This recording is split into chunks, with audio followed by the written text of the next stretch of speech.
Hello the internet, welcome back to Studio J. I have got a sword, which means I'm going up against one particular thing. It's the Balrog.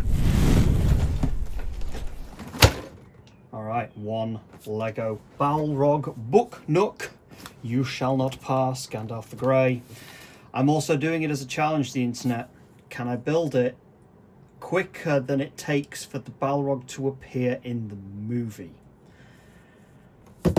So without further ado, 3, buttons behind me, 2, 1, go. Yep, it's going. Okay, fine.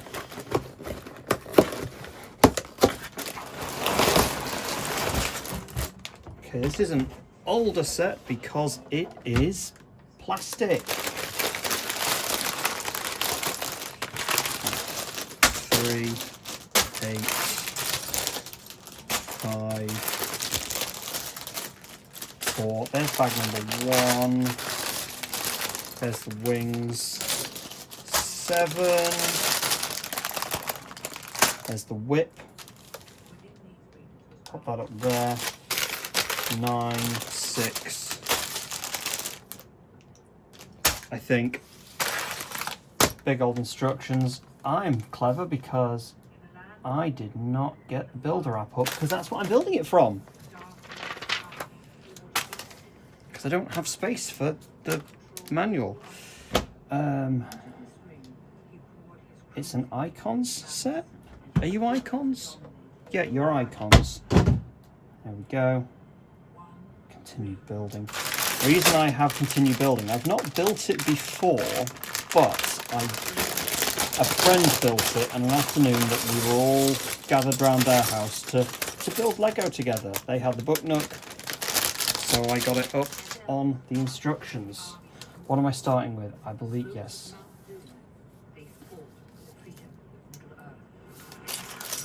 I'll start by building Gandalf. Okay, the war. The ring. Good. Just open all of the bags. Okay, where is he? Gandalf, Gandalf. Gandalf, where are your legs?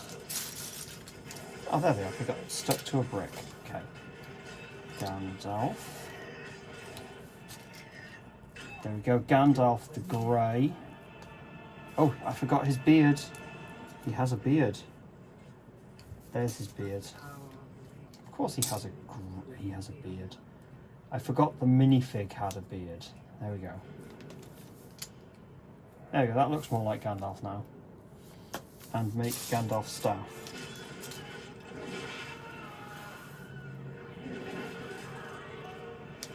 With the gem.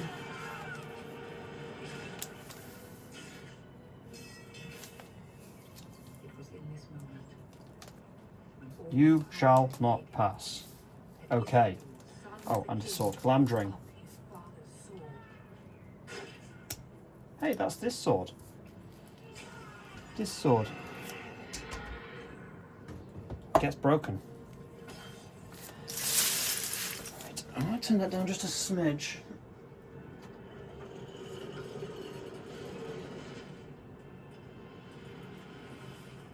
There we go. I don't want to get copyrighted. 1, 2, 3, 4, 5. 1, 2, 3, 4. Okay.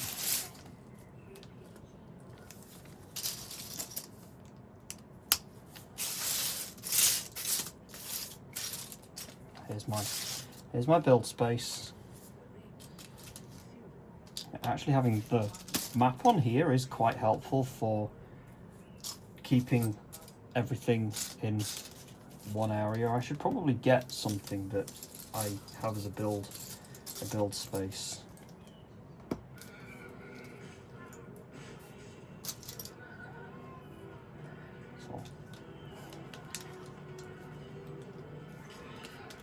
I don't know why my iPad for some reason keeps just forgetting my email address's password, but it's annoying as hell, and I just can't be bothered to put it back in. It's like, I've got my email on my phone, I'll just use that instead. Because it's been a long time since I have seen someone build this. So like I say, I've not built this yet, but I was in the room where it happened. Bit of Hamilton for you. I was with a friend who had also bought this set, and we built it one afternoon. Or rather, he built it one afternoon. I just built another Speed Champions Ferrari because apparently I wanted to.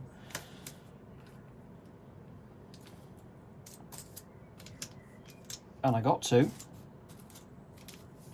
I didn't put the HP branding on one of them. I took the HP stickers off because there. But yes, we built Lego one afternoon because that's what millennials do. There it is. To escape the horrors of the world, we build Lego at our friends' houses. Should probably arrange another one of those. Note to self: contact friends, arrange another Lego building afternoon.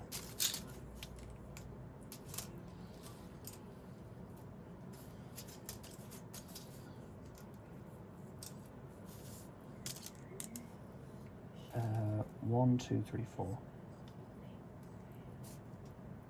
2, 3, 4. Yeah, it goes there. Okay.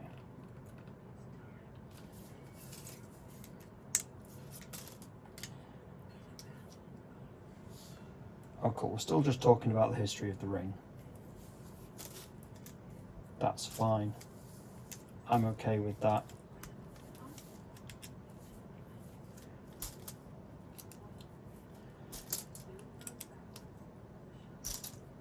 Let's just stick all of these on.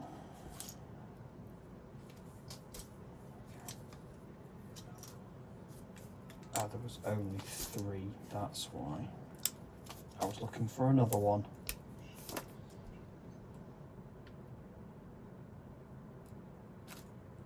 Also, the internet, I'm gonna try my best not to be that guy. You know, that one person that we watch The Lord of the Rings with, and they're always sticking in with the trivia from the film. I'm gonna try not to be that guy. I normally am that guy. I'm sorry.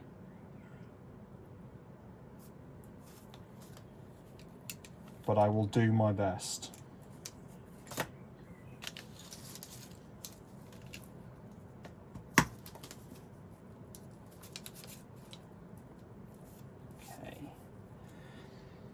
Also, because it's been such a long time since I saw this set built, we're talking like 6 months, I have sort of forgotten the steps for it. I know we build I build the like Moria bit first, the pillars of the mines, or rather the bridge of Khazad-dûm. Because that's what we're building here. It's the bridge of Khazad-dûm.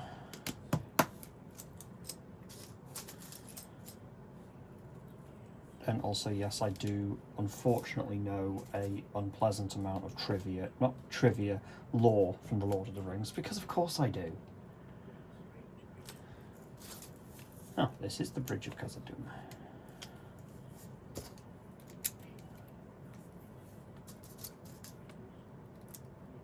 Although, if I get anything wrong and anyone wants to actually me in the comments, feel free to do so.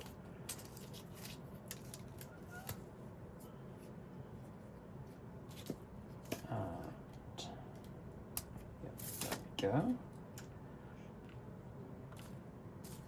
I do like, I remember noticing this with the set when I watched it be built, of how Lego incorporated the different coloured bricks to represent the illumination given off by the fire of the Balrog.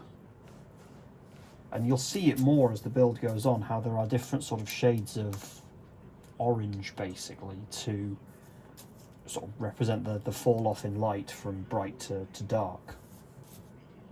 that eminence of light that our little Balroggy friend emits. It was a very good design touch by Lego for doing this. Oh, balls, we're in the Shire. We've gotten to the Shire bits. Bilbo, save Frodo.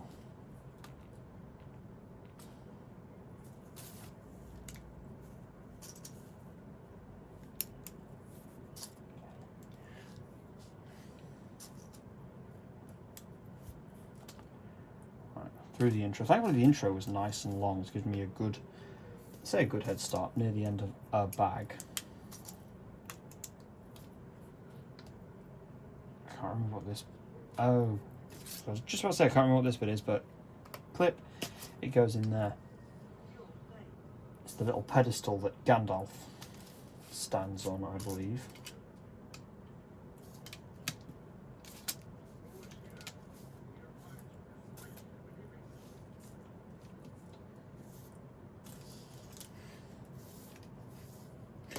That's the nodding Gandalf meme, the Gandalf Sax meme. That's where that's from. There we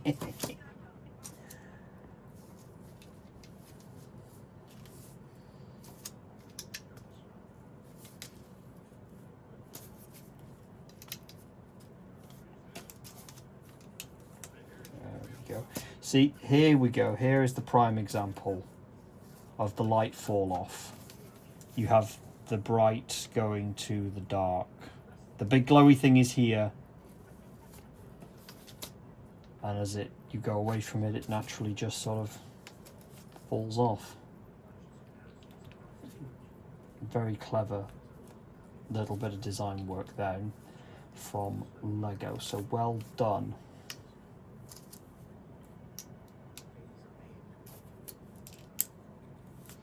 Of course, this set has been out for a while,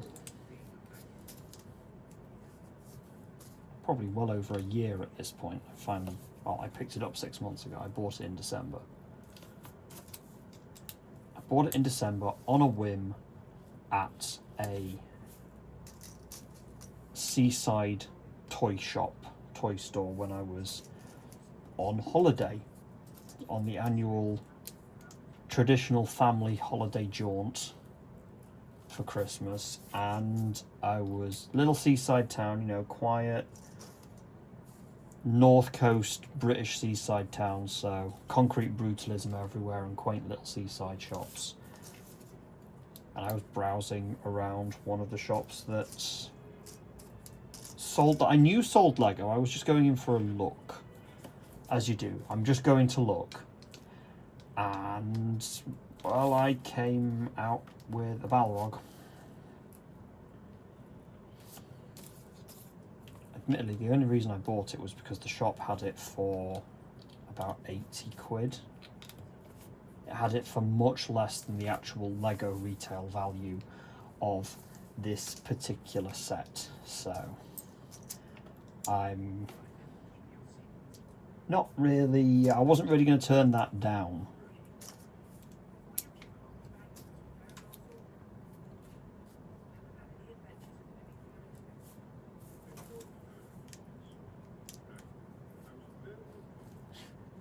You know what, that actually explains Gandalf side questing, where he says, if you're referring to the incident with the dragon, I was barely involved. Yeah, because you went off on a side quest for the entire duration of those movies, my guy.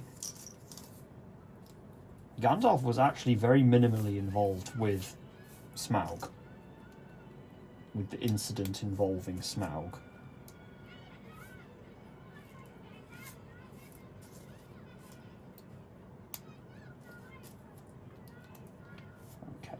Think, and that's going to go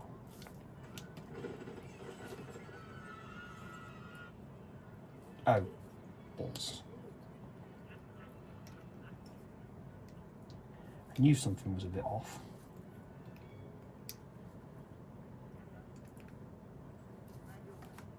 It's okay, minor issue resolved.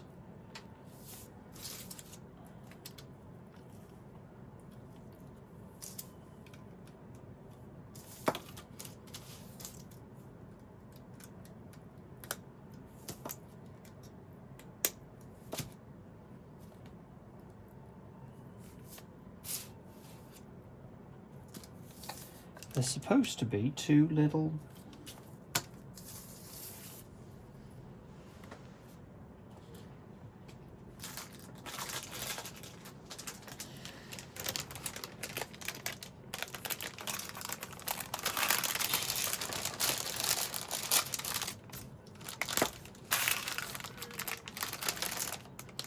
No, they're just straight up not there.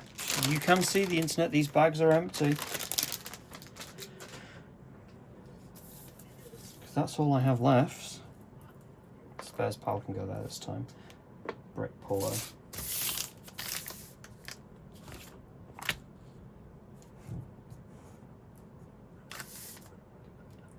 No.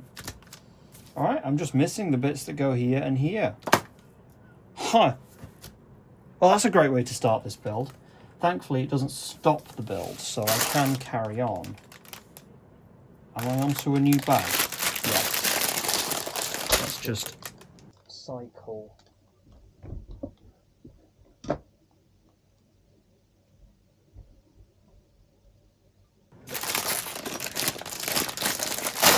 Bag number 2. Yeah, that was definitely empty.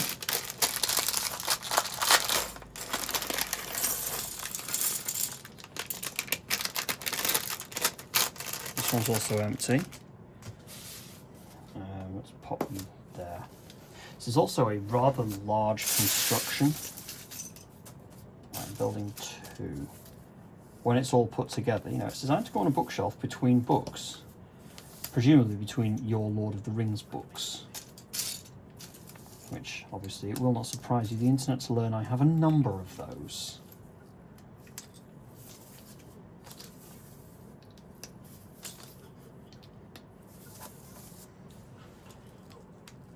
Of course, my whole trivia dumping depends on me actually seeing what part of the film. Don't know if Gandalf has bumped his head yet. When Gandalf bumps his head, that happened in the movie. That happened during filming. That was Ian McKellen bumping his head.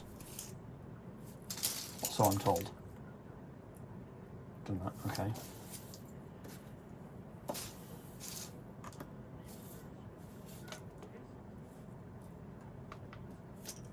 Good.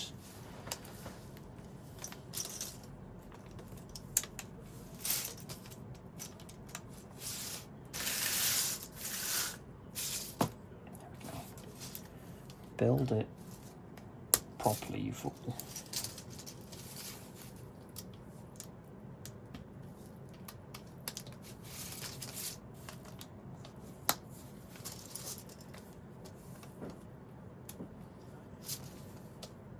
Yeah, it's a tall construction. Okay, I will be doing this twice. Are there the available bits for it? I'll stick to doing it once. Not make assumptions that will come back to bite me later.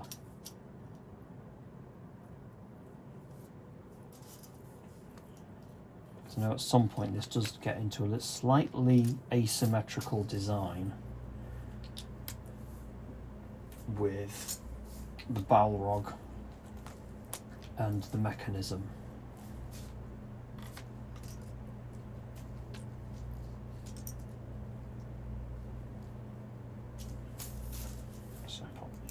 Okay. So this is symmetrical. Okay, I could have done it in parallel.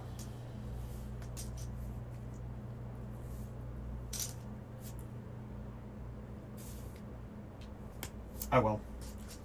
Never mind.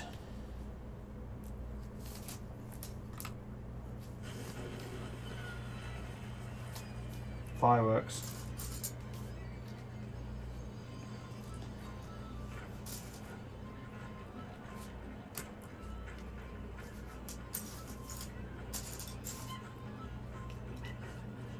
So Bilbo knows how to throw a hell of a birthday party.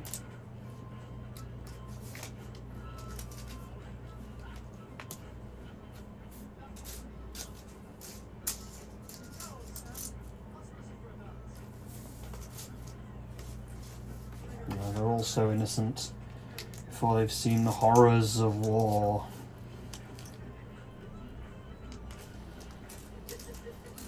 As those that live to such times tend to see.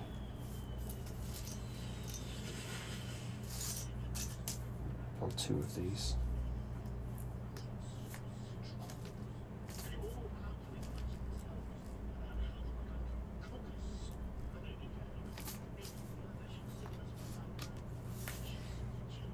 He's talking about The Hobbit.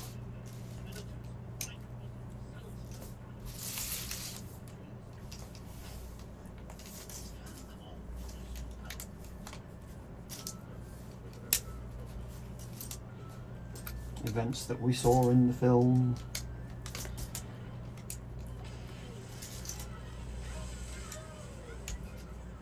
That's the back done.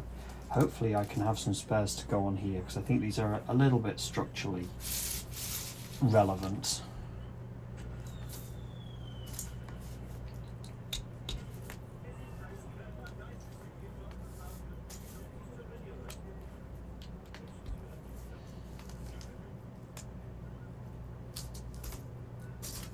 So I'm doing 2 of these, okay. So that scene where Bilbo twitches his ears, Ian Holm can do that. That was not like a bit of string or CGI or anything. Ian Holm can actually twitch his ears, which obviously when he's got the points on of the Hobbit ears, exaggerates it a little bit. There you go, trivia. I should put a counter on screen for how many times I trivia dump.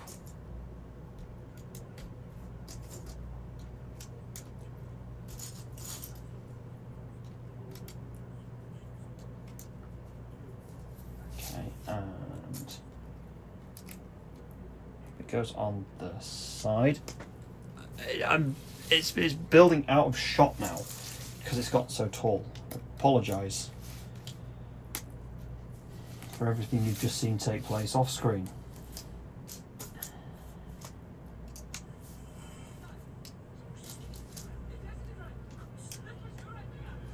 I love Merry and Pippin.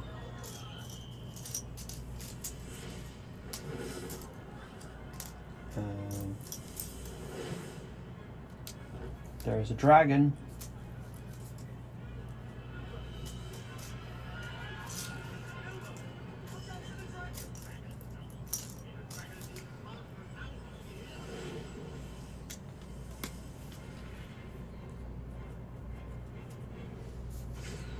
So that's a hell of a firework display.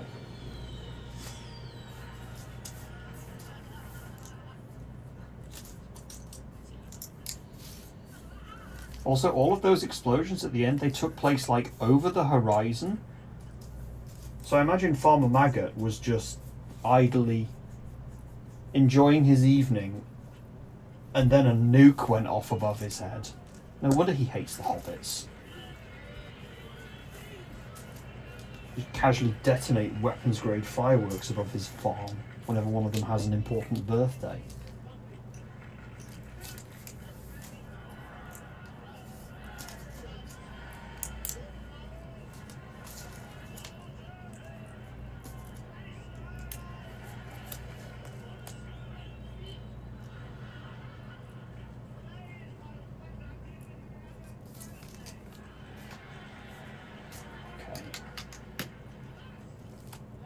Top done.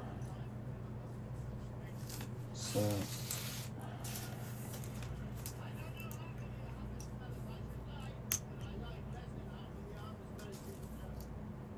I love that phrase. Because it makes everyone go, what? Makes them think. It's one of those subtle insults. You don't quite know if you've been insulted, but you probably have.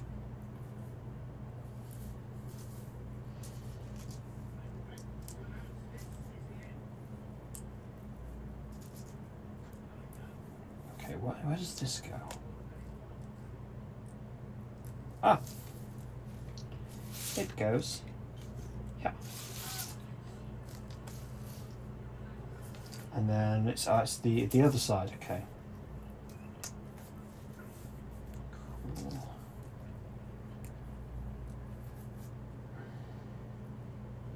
Yeah.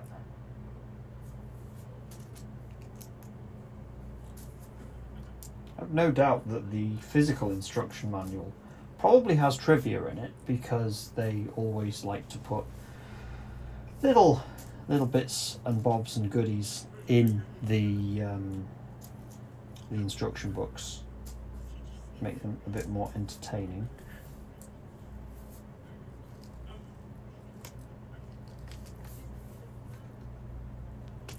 There we go.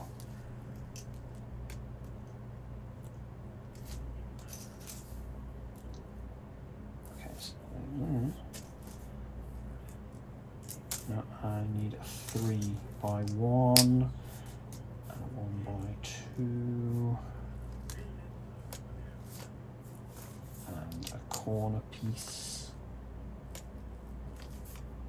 and another bit. I know this is going on the top. Little grabby arm.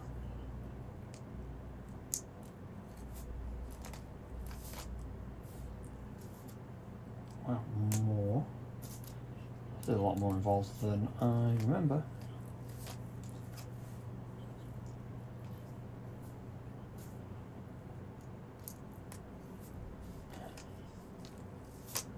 A lot of this is a lot more involved than I remember. I genuinely forget that this is a very cleverly and well designed set.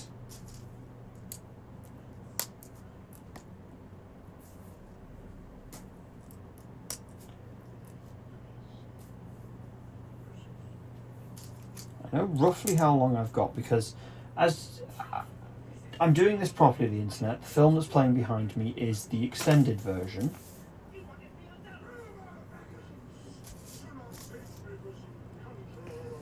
Oh, Gandalf is being scary. Not trying to help you, rob you. Trying to help you.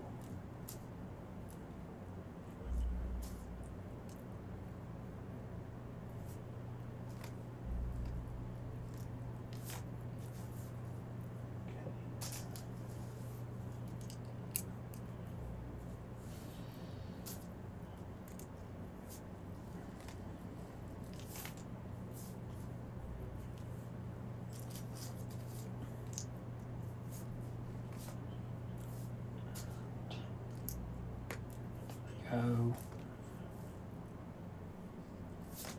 Aha.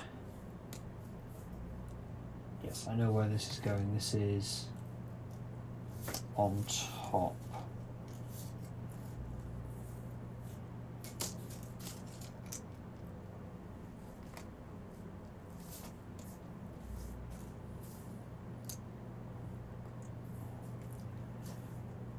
Yeah, very clever design in hiding studs to make it look more like stone with these ramp sections.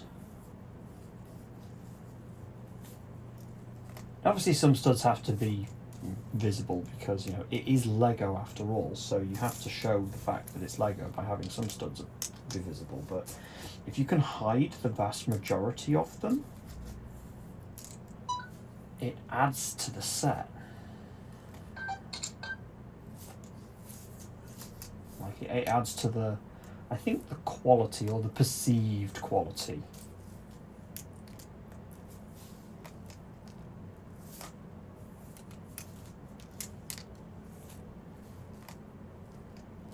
Especially if you can do things like this and give it a magic, well, a nice little black border.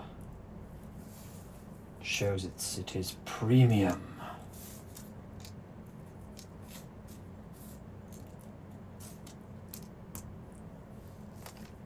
Of course, it means it shows up the dust really well.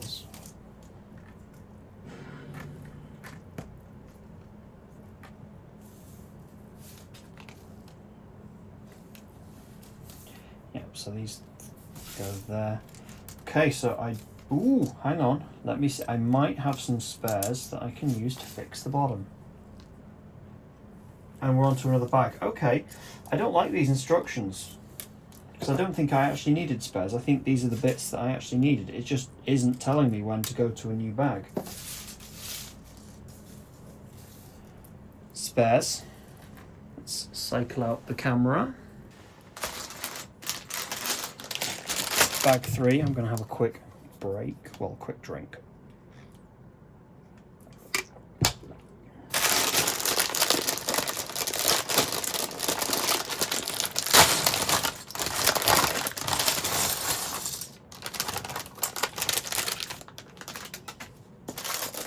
Hydration is key.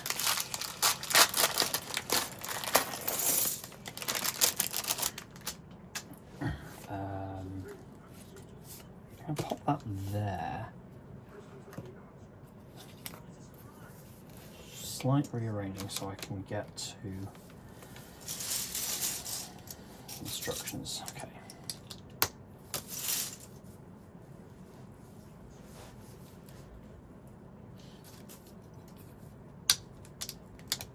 Do it that way instead.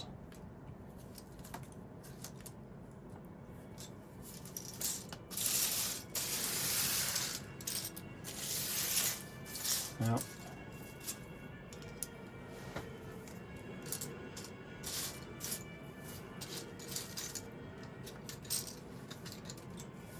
Barradur. Oh, I would love the Lego set for Barradur, but it is so expensive.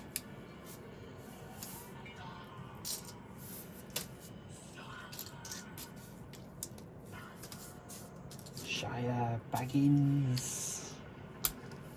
And Minas Morgul.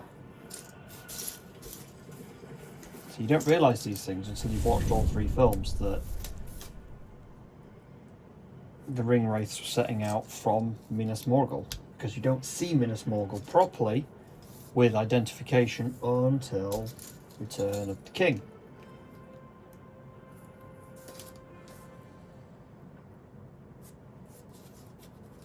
Also Minas Tirith.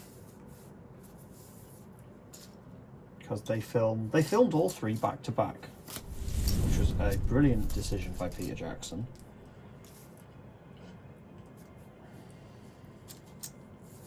Meaning they had all of the sets from different films they could use. So, you know, that little bit of Minas Tirith was just the Minas Tirith set.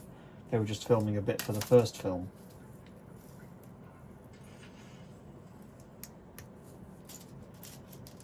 When that set only appears in the 3rd.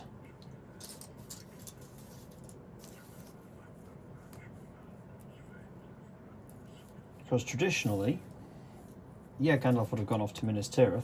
They'd have built a set just for the Fellowship, demolished it, and then built a bigger set for Return of the King, which would have resulted in a bit of a disconnect. Because try as you might, the production design would end up looking different for each film, even if it was ever so slightly.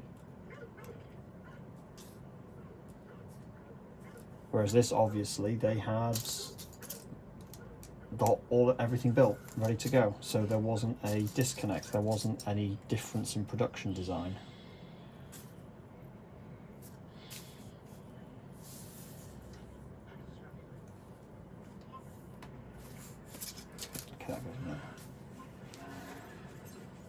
Oh, no, I need to go back.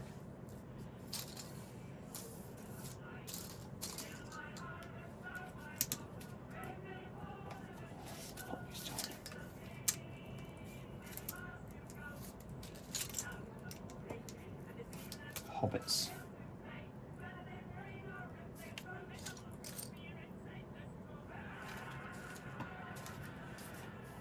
Peregrine took. Okay, I was expecting it to be a little bit more this than that, but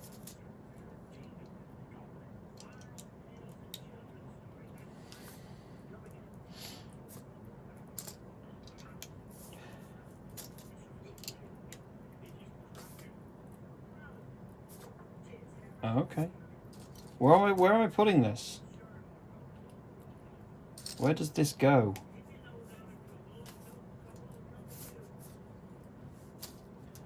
No, it's okay. Tan, a grey, and a grey.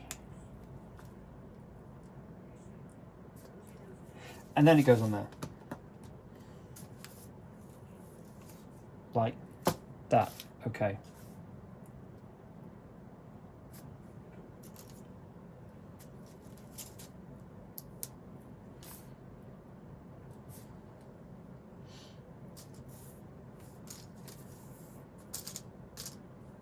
There you are.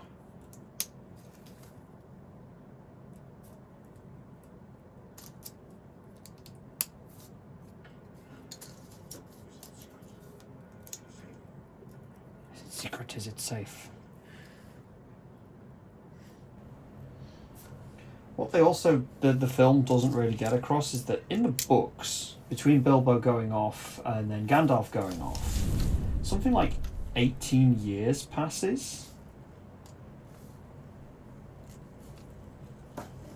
Like, it's not a short amount of time that's gone by in that little montage just then.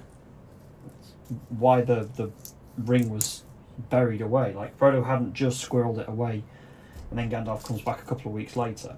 It was years. You know, nearly a couple of decades.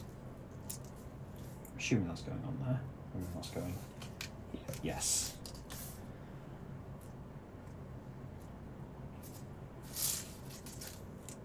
Not that I'm criticising the film for this, it's just it's little details like that that you can't really necessarily put in a film, or you have to cut them to make way for other bits. There it is.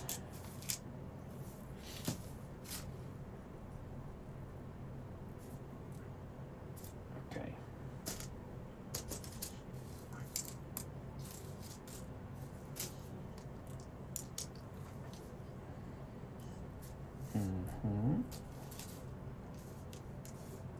Over and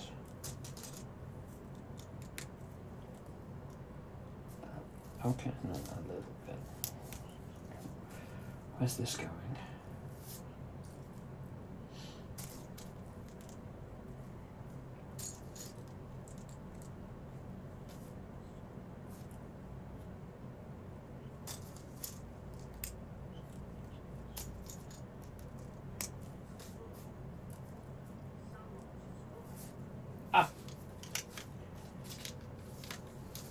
It goes on there like that to make the Pillars of Moria.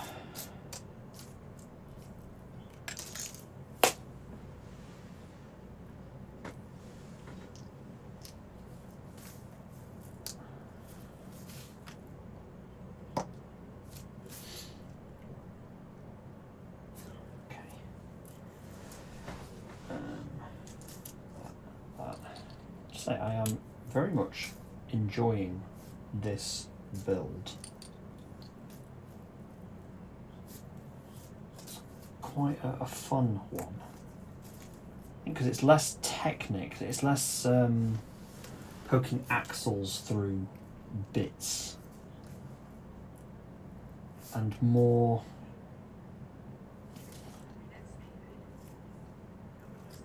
putting bricks together.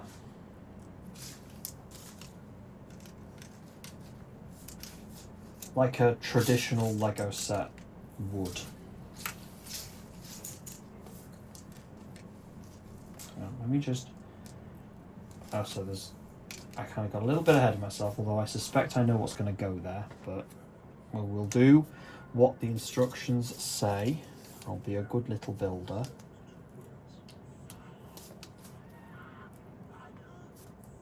Fire. Baggins. Oh, Gollum. Because that was Gollum, not Smeagol.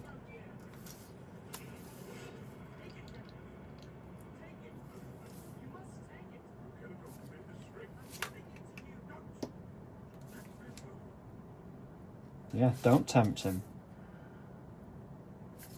Because this is book trivia for you, or Lord of the Rings trivia. A Balrog is what Gandalf would turn into if he took the ring. A Balrog is a Maya that has fallen to the temptations of Sauron. And a Maya is what Gandalf is. That's his race. The divine being that we have come to know and love as a wizard. Maya was sent to Middle-earth.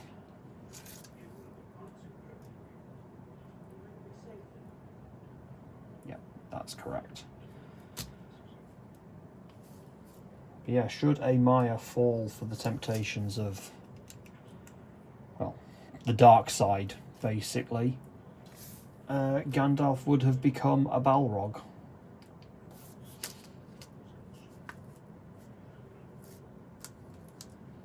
Because that's what they turn into. That's why he couldn't take the ring. He was also already in the possession of a ring of power. I believe it was I can't remember its name exactly, but essentially he had the fire ring. That's why he's a fire wizard. That's why a lot of his magic is fire-based. That's why he does the fireworks, because he's a fire wizard.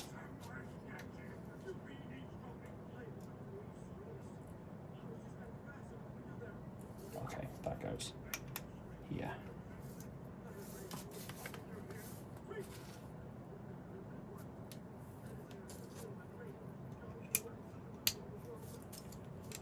Something about the end of the world. Just casually.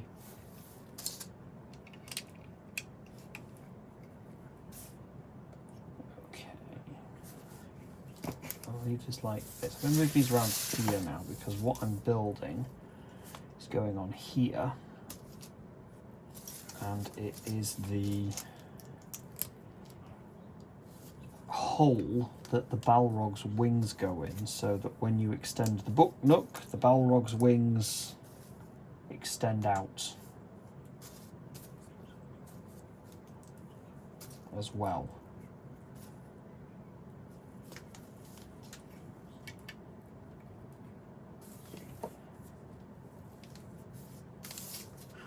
It's the bit that all the book fans get wound up about, but it never mentions the Balrog having wings.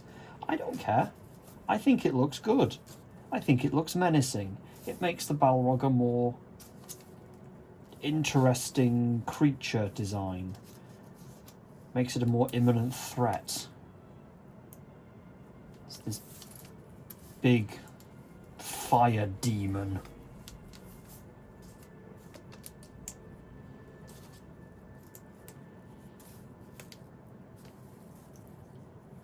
And plop. Am I going to be connecting? Finally, a bag animation. Bag 4. Let me just cycle this out. We have a couple of spares. Bag 4. Here you are. We're making good progress.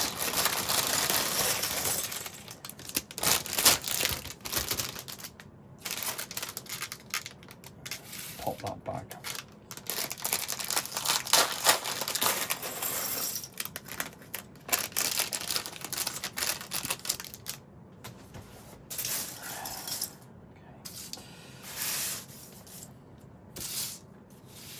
I move this actually just over here, a little bit out of the way, to give me some space to build. So I don't have the biggest building space.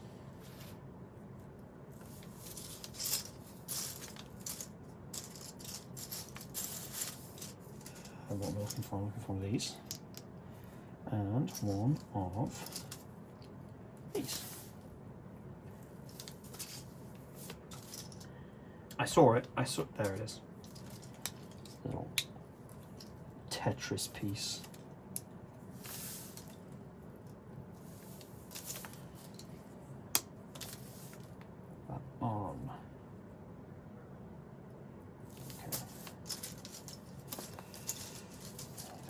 2 ramps.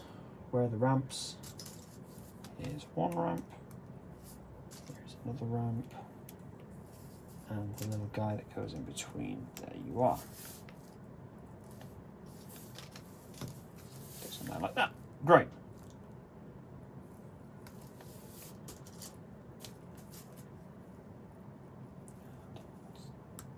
There.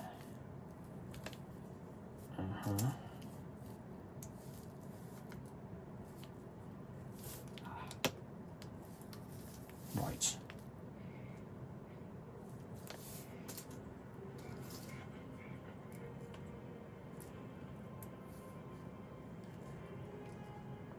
To Isengard. Damn, Isengard looked so nice when it was just when it had the trees.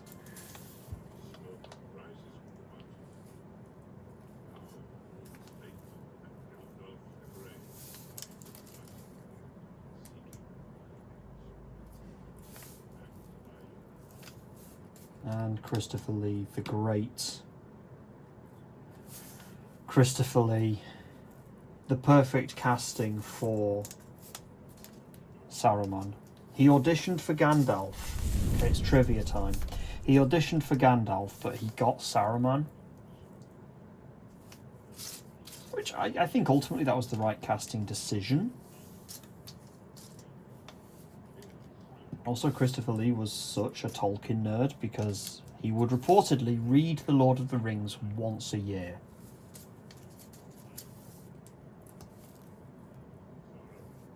He would sit down, he would read those books. And apparently, when he passed away, he was watching The Lord of the Rings with his nurses in his hospital bed.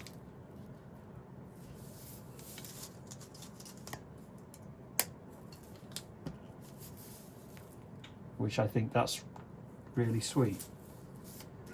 They were just sat there watching. I think probably the film he might be best known for. Well, there's the Hammer horror films from his early days and Star Wars, but I think this is like his pinnacle.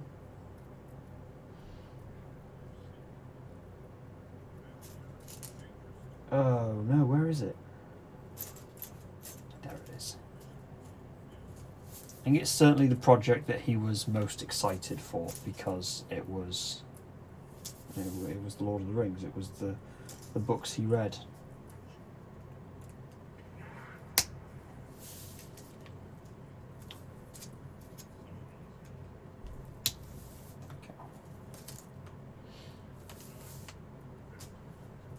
He also fell out with Peter Jackson. Not permanently, but he had a falling out with Peter Jackson over The Return of the King, because if you've not seen the extended version, you don't see Saruman in Return of the King because his scene was cut from Return of the King where he dies, basically. But obviously in the extended version it was put back in, so he was, a bit happy with that. But the theatrical release didn't have that scene in, and Christopher Lee wasn't very happy with him for that. So you cut my scenes. Very upset with you, Peter. Because that was the scene that Christopher Lee lectured Peter Jackson on about what it sounds like when you get stabbed in the back. Because Christopher Lee was in Special Forces during the Second World War. So he saw lots of things and experienced lots of things.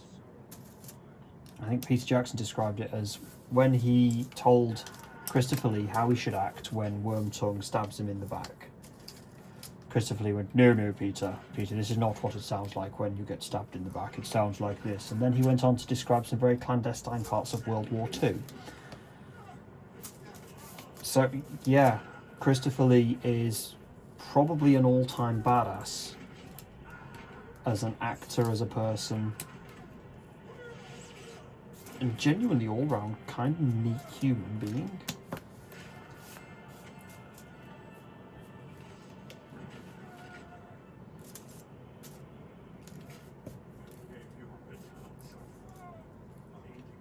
You're certainly a massive Tolkien nerd.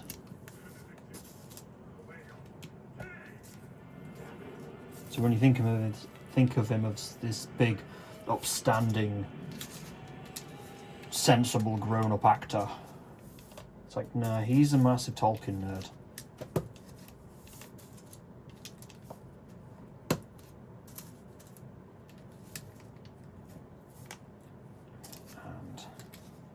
And where is this going?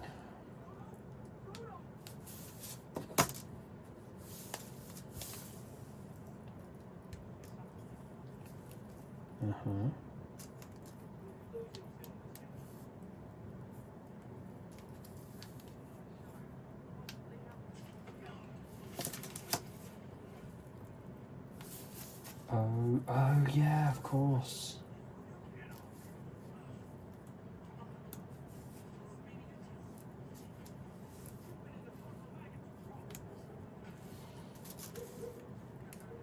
I also love that the whole reason Merry and Pippin got involved with this entire quest was because they were out doing crime. They were out on the rob.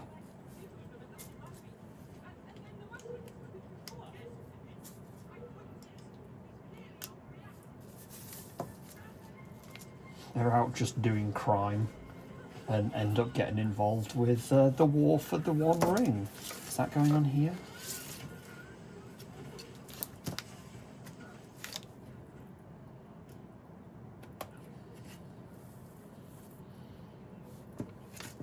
Yes.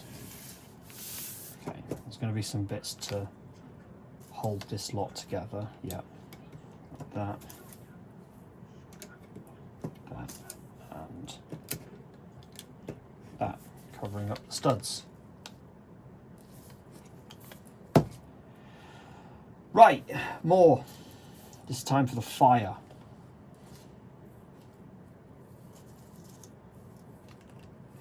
Now this is the one set that I am really tempted to get the third-party lighting kit for, because you can definitely get one for that, and it lights up all the fire and gives it a real sort of, well, a glow, really. I am tempted.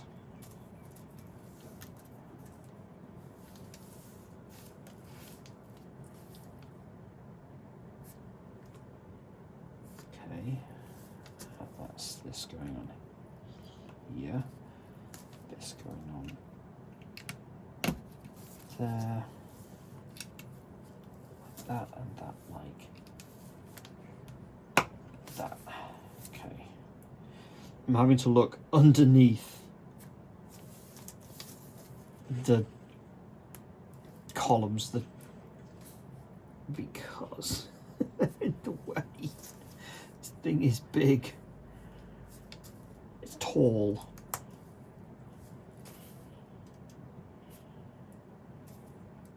I'm building, I'm guessing, tendrils of flame. Oh, no. I'm building that wrong.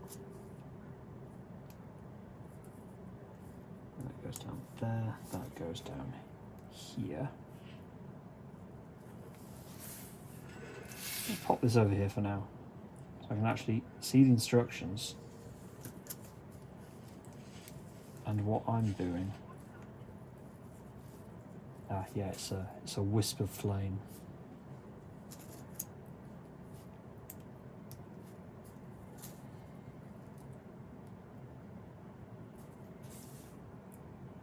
So that's one done. That goes here. Oh, that scream of the ring wraiths. The sound design on these films was incredible.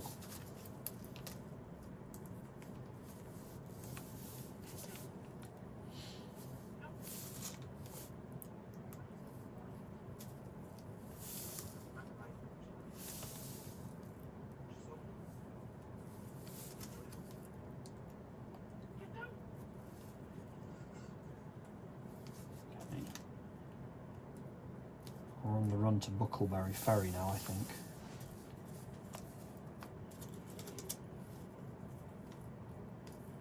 Are we on the run to Buckleberry?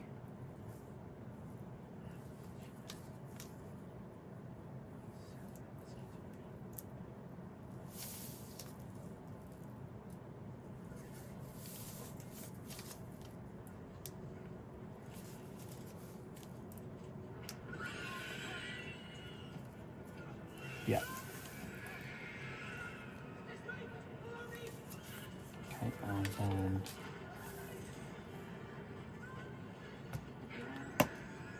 more fire.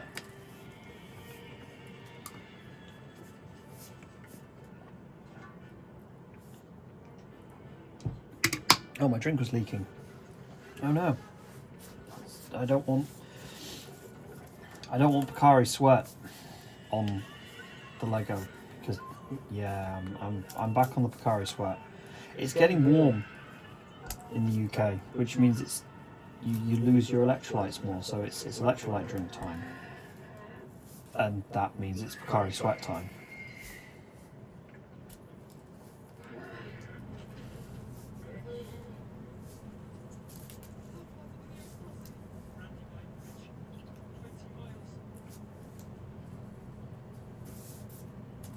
So that's that way.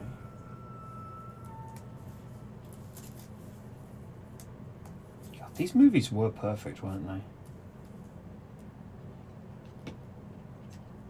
Gotta admit, they were pretty damn perfect. Because, well, you know how they're perfect is because they are fantasy movies that got an Oscar nom. Like, they did well at the Oscars. Fantasy films never do well at the Oscars.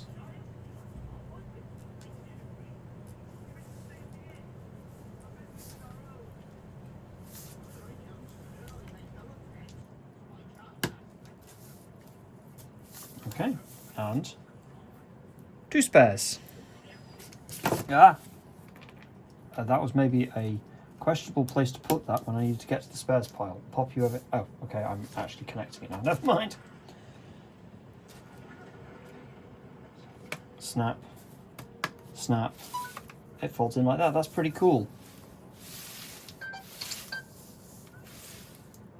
You're going to be running out of video soon. I'm going to pop it there. Okay, this is going to be bag number 5. Let's cycle the cameras. And whilst you're here, the internet, if you have made it this far into the video, now is absolutely the right time for you to hit that subscribe button for the Studio J YouTube channel, because there is a lot of things on there that might pique your interest. If you're watching this because Lego, well, there's a lot of Lego, as you see behind me, a lot of Lego. There is also a lot of Pokemon stuff and other things in that particular genre of Japanese pop culture, like Tokyo Treat, for example, and some of the older stuff on there, like the Gunpla as well.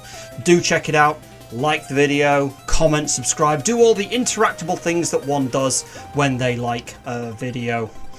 And if that is not enough, if you want to go even further, there is also the Studio J Patreon page as well, where you can see lots of behind the scenes bits and bobs that I post there on a reasonably regular basis, including some stuff from this video. Well, if there is anything, if I can do it all in one take, which, I mean, that has never happened, so there probably will be, but check that out as well.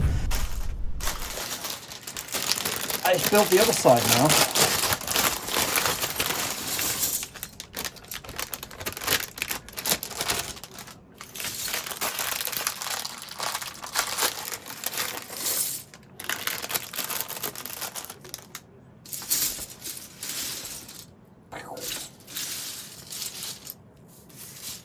Yep, get one of these and one of these. Pop it together like that.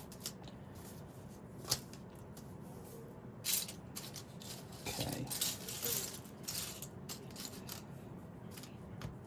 Goes on. Yeah. Everything's grey,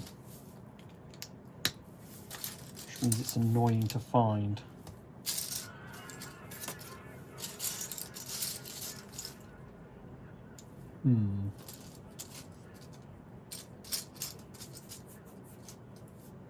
Aha.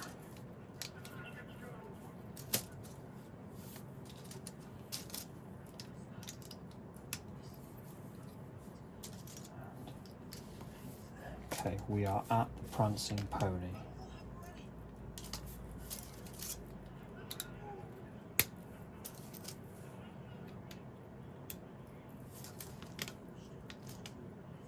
I think time-wise, we're doing well. still got plenty to go. We've got Weathertop, we've got Rivendell, we've got all that jazz.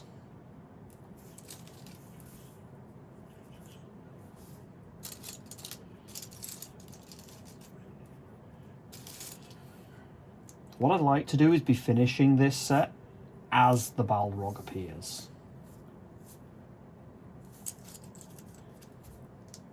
That would be sort of the right way to do it, the peak of it. I'm not going to do it deliberately, mind. That would be cheating.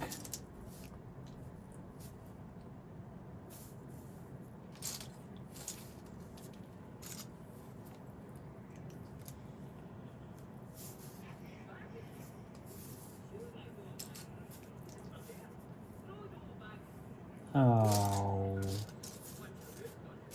Pip.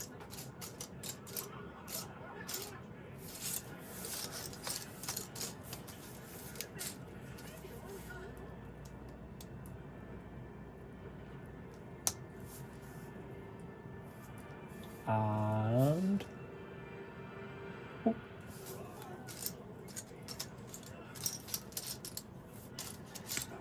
Ring on.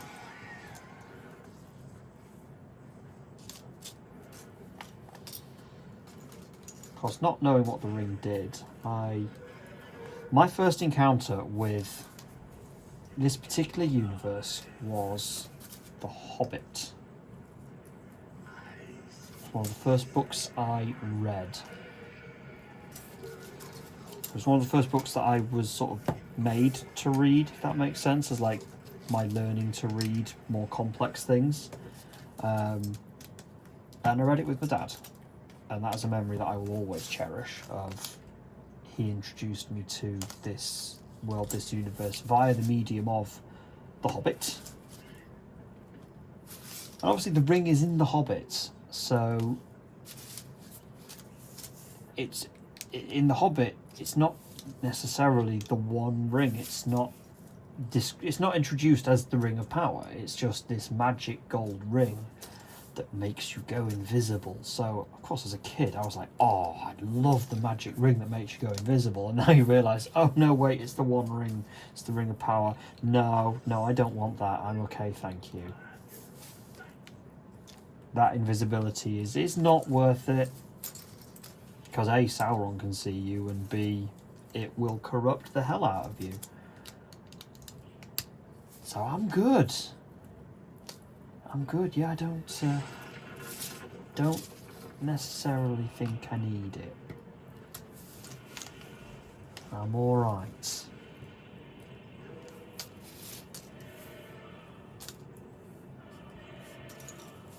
But yeah, getting introduced to it is just the magic invisible ring. It does, you can see why the temptation was there if you didn't know what it did, really.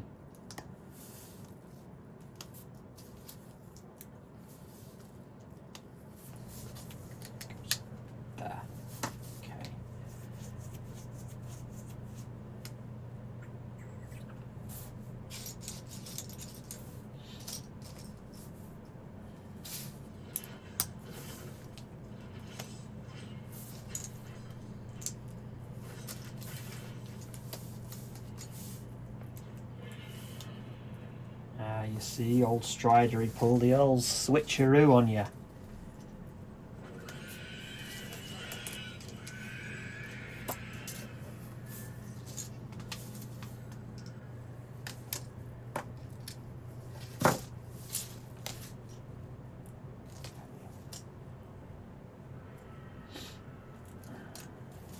Oh, thank you. This is probably only one of the few sets for Lord of the Rings that you could really do this challenge on and stand a hope in hell of making it, because you couldn't build the Shire before the Shire appears, because the Shire appears immediately. You couldn't build Barad-dûr because that's too big and Barad-dûr appears immediately. Rivendell, yeah, no. The friend that has built the Book Nook, that I watched them do it last year, they have Rivendell. I've seen the box for it, and it is enormous. Probably the biggest Lego box I've ever seen. I've built some big sets on this channel. The biggest being the Enterprise. So 3,000 odd pieces and many, many bags. But Rivendell, I think that's 4,000 pieces. It's a very pretty set. I have seen pictures of it. I have seen people build it. My friend that's got it, he's not built it yet. They're waiting until they've got settled in their new house before they build it. But when he does, I mean, you could maybe do a how far into the extended trilogy can I get to build Rivendell? But at the same time, I think that's a set of such size that it's you build it, you relax and build it. You build it over a period of time instead.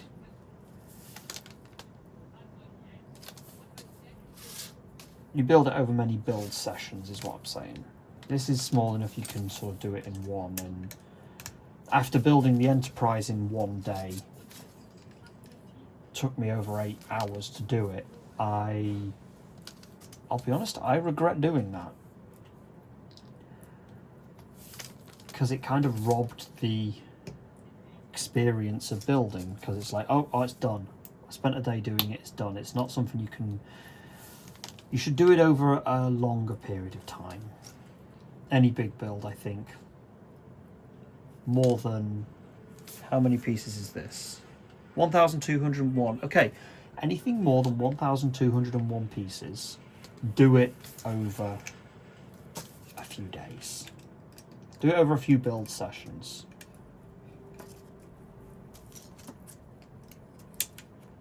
So I've got myself stuck into the trap of, I do full builds, I try and sort of do little build challenges and building things in one. I kind of have to do this. Kind of maybe regret it a little bit. But also it ticks off the instant gratification of, I built all that Lego set, I built it in one go.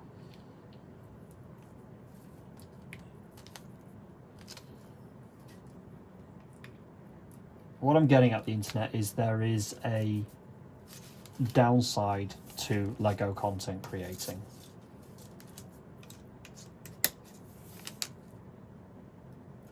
And I am very much stuck in it. It's not a bad downside, it's not the worst downside you could have, but it does exist. So if you are thinking of ever trying Lego content creating, be wary of the pitfalls. Because they do exist. I know what I'm doing here, yes. Building.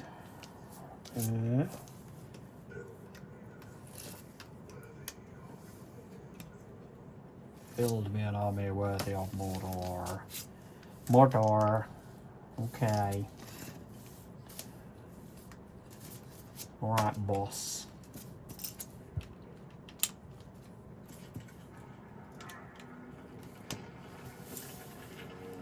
And Isengard is getting gentrified. Or at least Isengard is getting industrialized.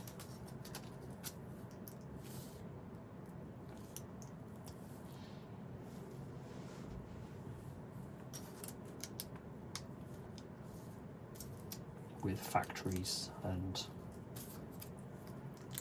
the war machine of Mordor.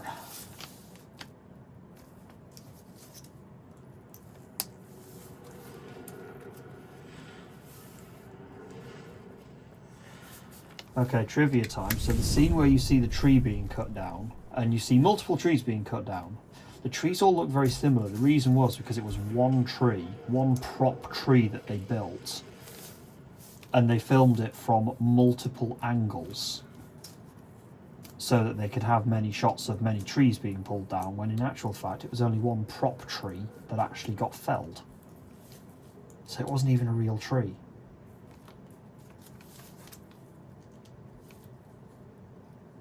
The magic of filmmaking.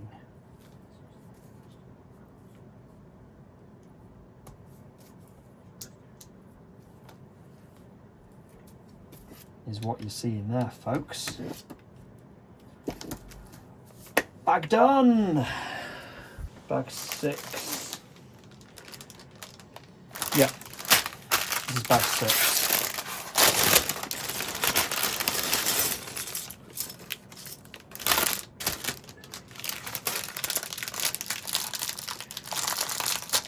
Uh-oh, weather top.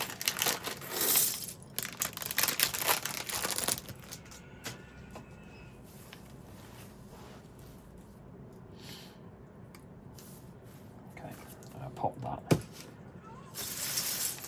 there. Here's build.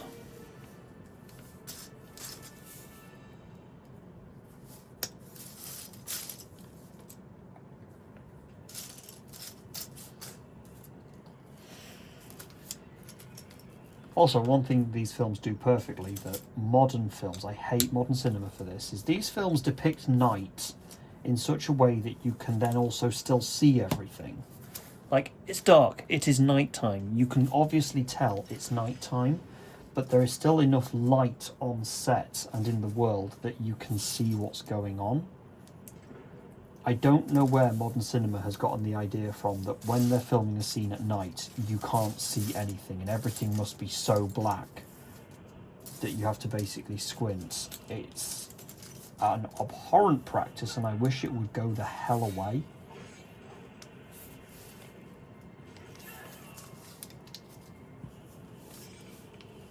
Like the Battle of Helm's Deep, that's a nighttime battle, but you can still see things clearly.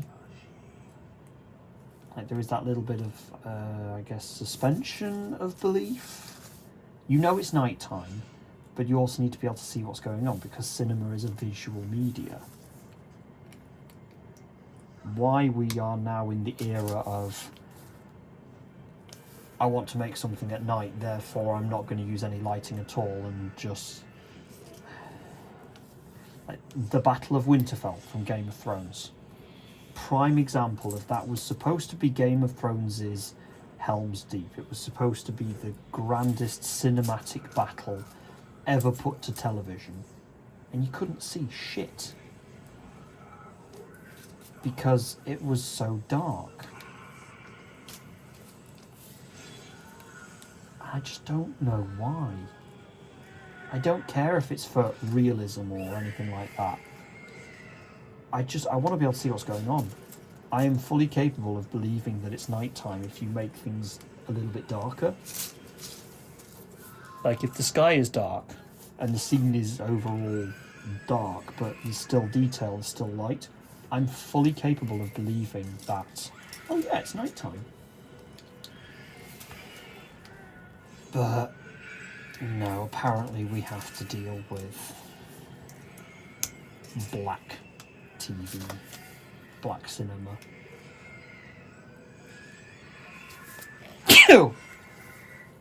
And it's not... Oops. It doesn't make for entertaining TV because you spend half the time going, what the hell's going on? Because it's so dark. Or you have to adjust the settings on your TV just to watch one thing. It's like, that's not... You've made a bad product if that's the lengths you have to go to watch it.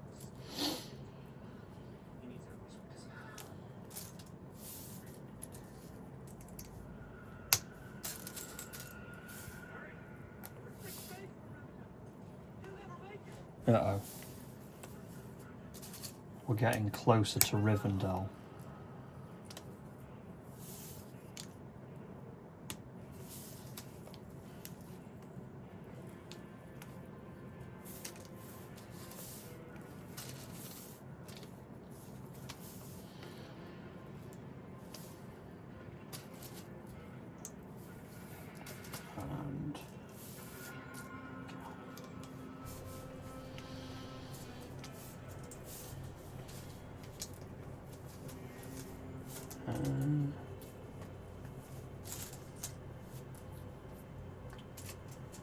Gandalf's about to jailbreak with Bird.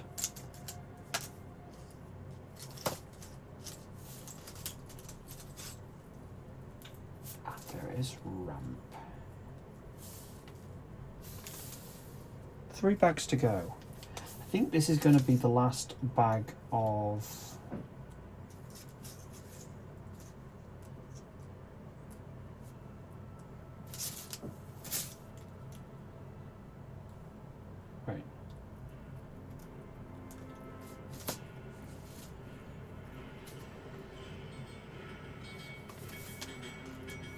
oh, I'm silly.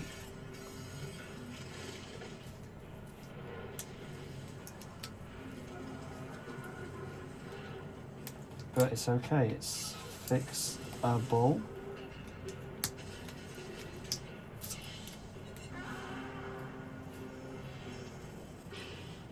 Yeah, it's fixable.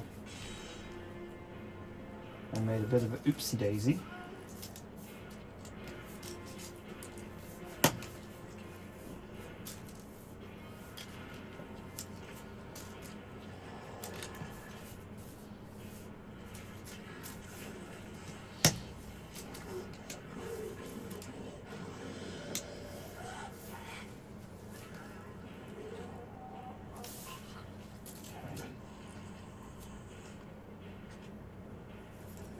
Oh yeah. Pop that on there.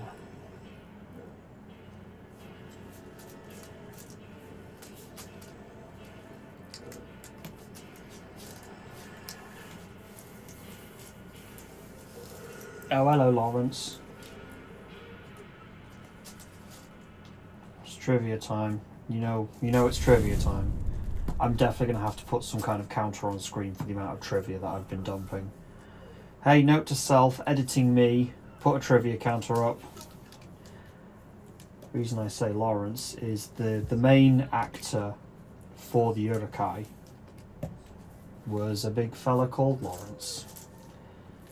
He played several, because obviously he had all the prosthetic makeup on, so you couldn't really tell it was the same actor, but his name was Lawrence. I think that's the camera dying. Battery! No!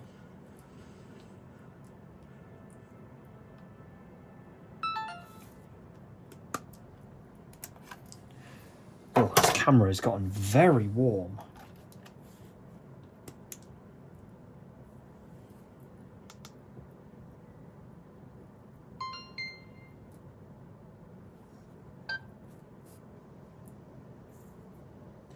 Well, good. Ooh, ah! That fell off. That wasn't meant to do that. Go. Oh, hello, Arwen.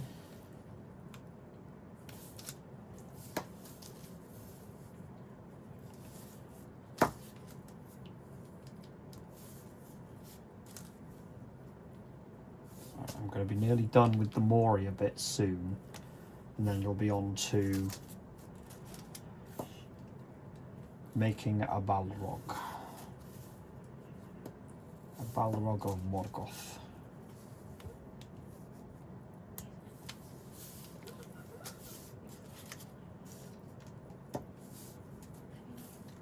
Well, the Balrog of Morgoth. Because we've only seen one. We don't know if Morgoth had more.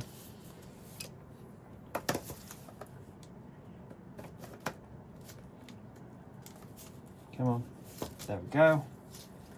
Okay, I believe it's time for fire. Nope, got to secure it on the back. Doi.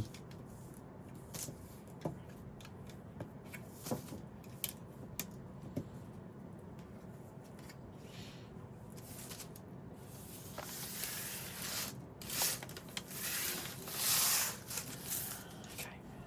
Thunk. I can peer through.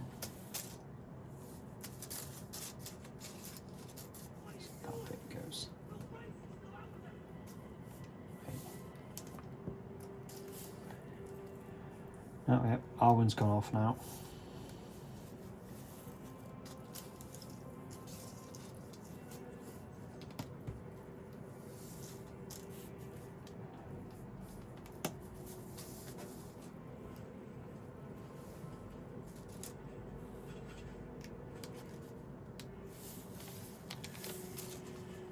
here.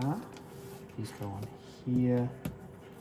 And then these nip across. Right, fire time. I can shunt that over there whilst I'm building flames.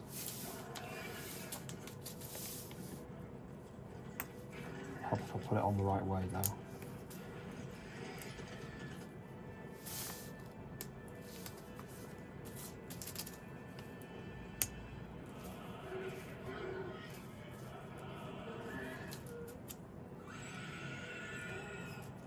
They scream.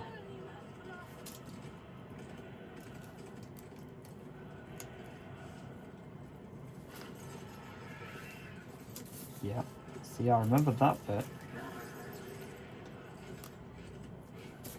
Certainly makes for tense building. You've got screaming ring wraiths and horses thundering around in the background. Oh, she's at the river. Oh, heck.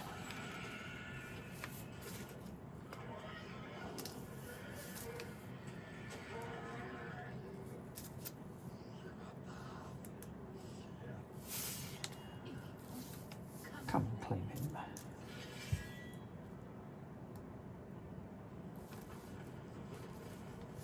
Yeah, are you going to be dumb enough? And the answer is yes.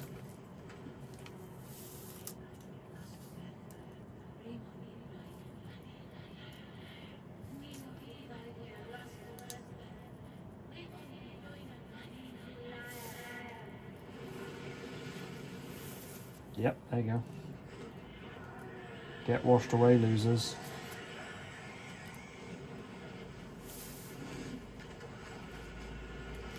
Oh, snaps on. There. Alright, I think we're good. We're good. This challenge is easy.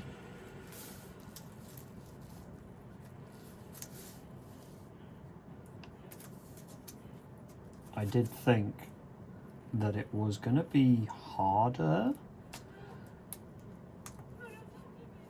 because when I was present when this thing was built, it took a lot longer. It took, you know, most of the afternoon, but I suppose I hadn't factored in the fact that we were just probably... It took longer because we were busy chatting and shooting the shit.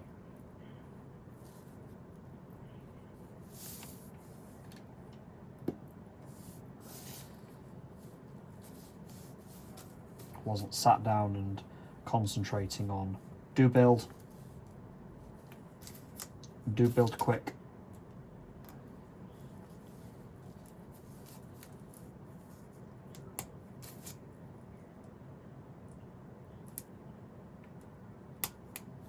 There we go. There. One singular spare. Bring. Oh, Gandalf, you fell over. Gandalf fell over again. Gandalf, stay.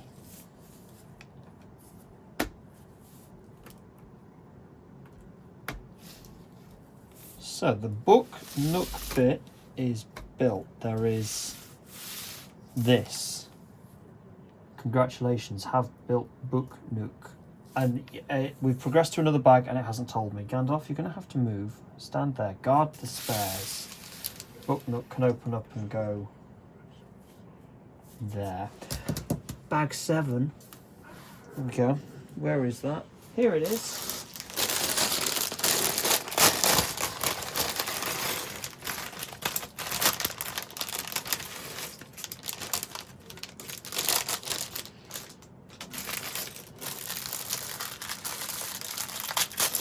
Ooh. Sending bits everywhere. I should also, once I've taken these out, cycle out the recording on the other cameras. Okay.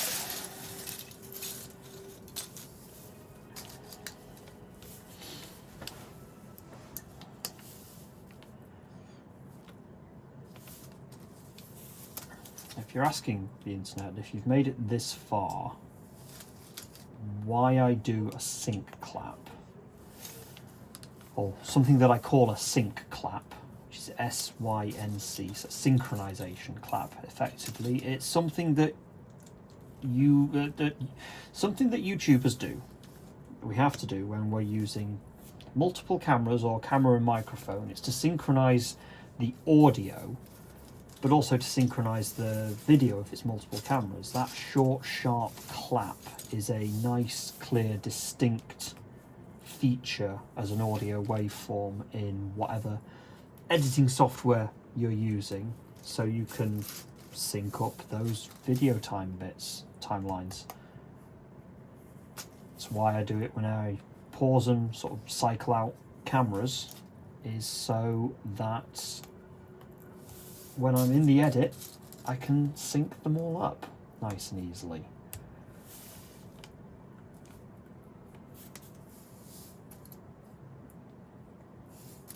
That's why it's done. Normally you don't see it in a lot of videos because it gets edited out in post-production. You don't need to see it, but obviously a big build, a full build like this, that is pretty much unedited, you get to see that little bit of behind the scenes magic. You get to see this little chunk of how the sausage is made.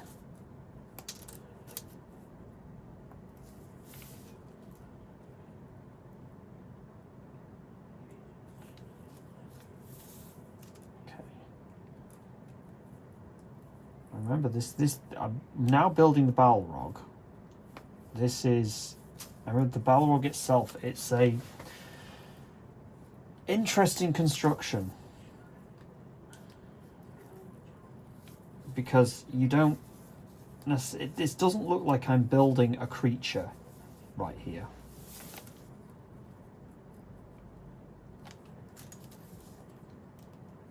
However, I am.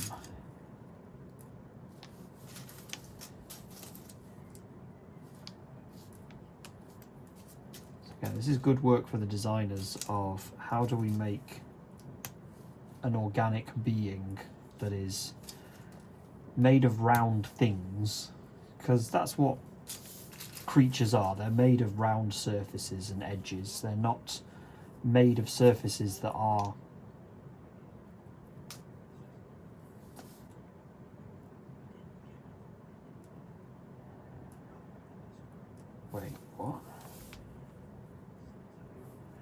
Oh, you're silly.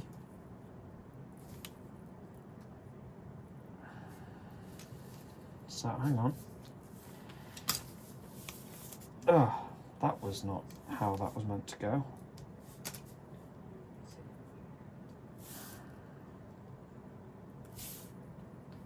It goes here and it goes that way.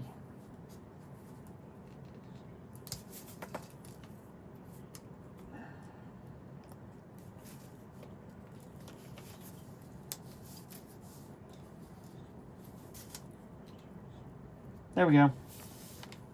Now it fits. Only a minor oopsie. I'll build two of these, okay.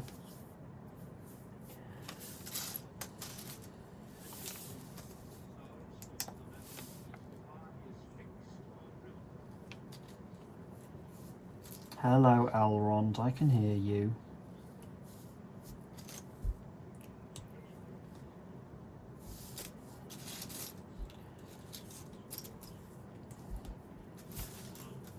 Okay, we're not at the forming of the fellowship yet.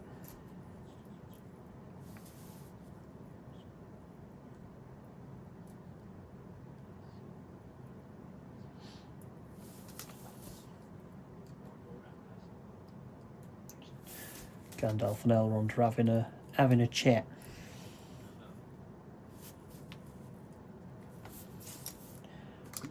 Okay, can take time for a drink.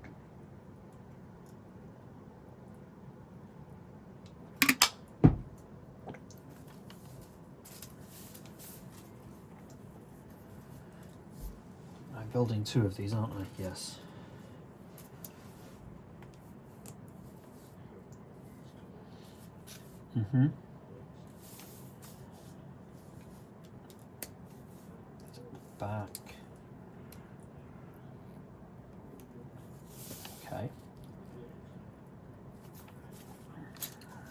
So this is the slow bit when it's just do this lots of times. There it is.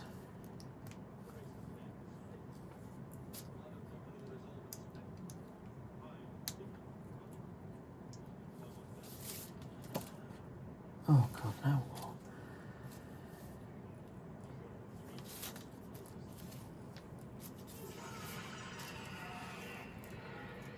Oh.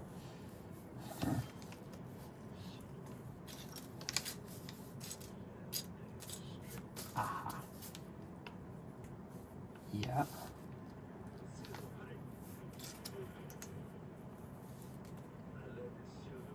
I was there, Gandalf.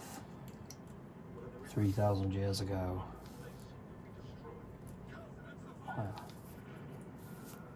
Destroy it!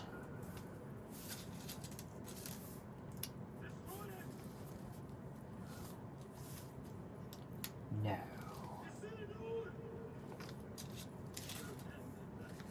Supposedly this is where the Rings of Power, the TV series, is going to end. So are they going to recreate that iconic scene? I kind of hope not.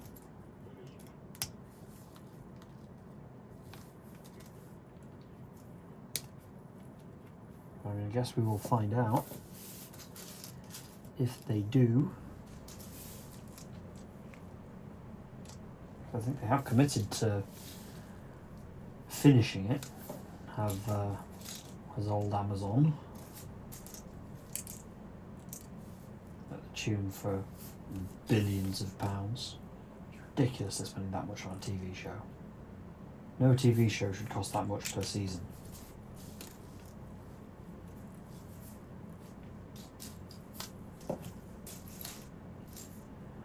What am I looking for?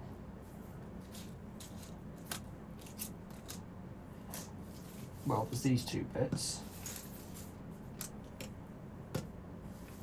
And I'm looking for a bit that I can't see because it's there and I was being blind. Oh, well, those two just came together perfectly. Brilliant. Okay. Done. Dink. Let's stop recording here.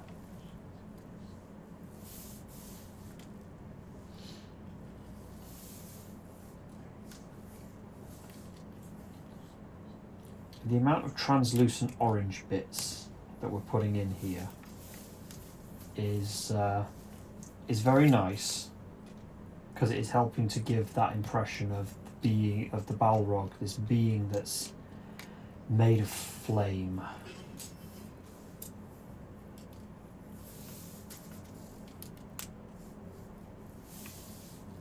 It's good. It's good design work, Lego. Well done.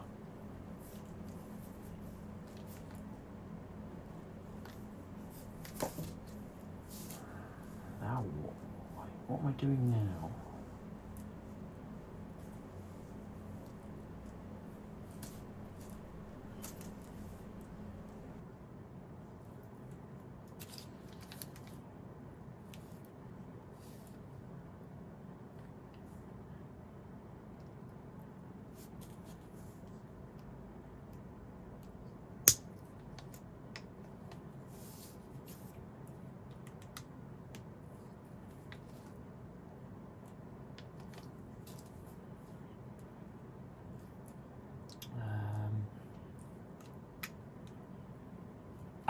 Got it.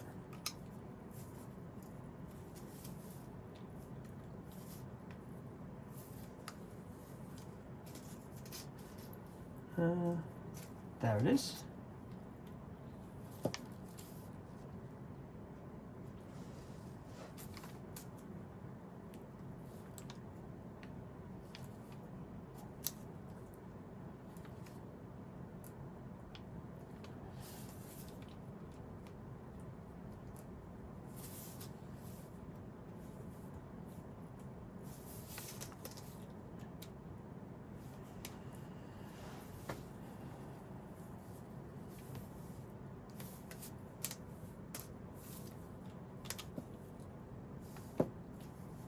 So this size is the body of the Balrog. Oh, hang on, I think I missed a bit. Can I go back, please? Yep, I knew I'd missed a little bit. And it's that going in there, that going in there. Okay.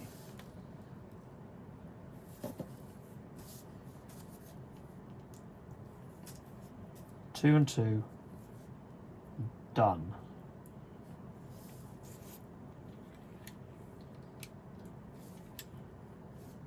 What? Cool, we're still in Rivendell. This was a deleted scene. In fact, God, I'm going to have to change the disc. I forgot about that. The extended version still comes on 2 discs. I'm glad I looked around when I did, otherwise I'd have missed that and just carried on merrily. Just build, build, build, build, build. Oh, heck.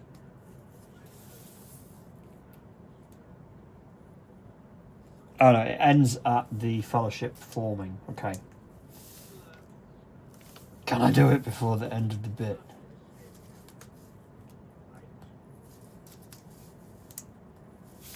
That's the challenge now. I mean, I can't. I've still got 2 more bags to go, so this ain't gonna work. Can I get to the end of this bag though? That would be nice.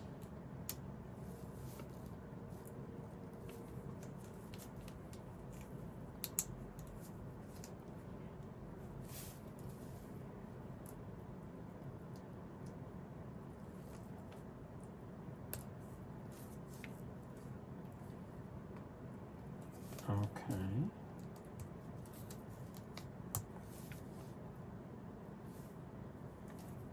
Ah, there we go.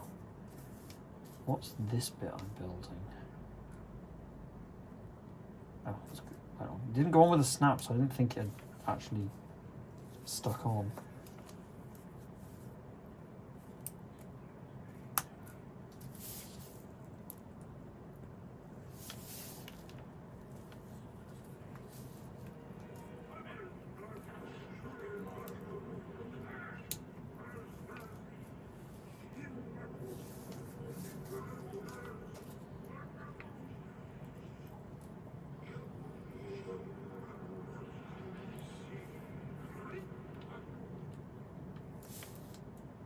So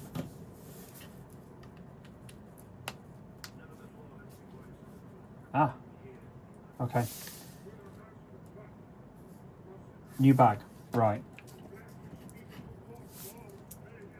Cycle. There's our spares.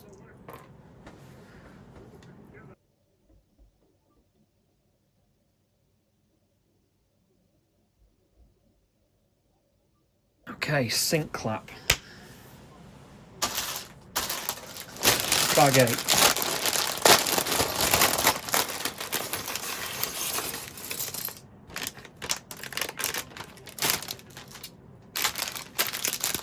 Definitely getting Balrog done before the Balrog appears.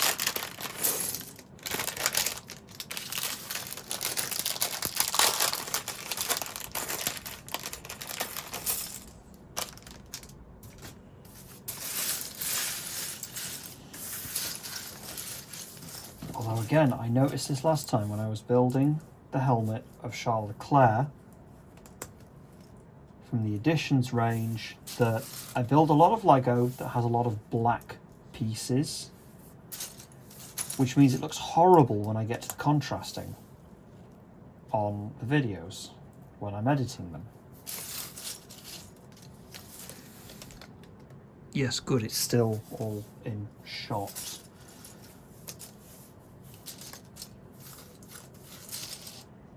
I'm going to have to keep half an eye on the screen now for when the film ends.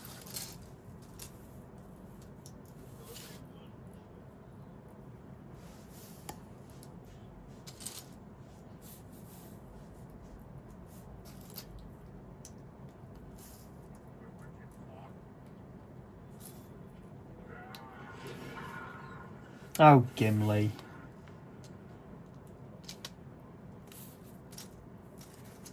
He tried.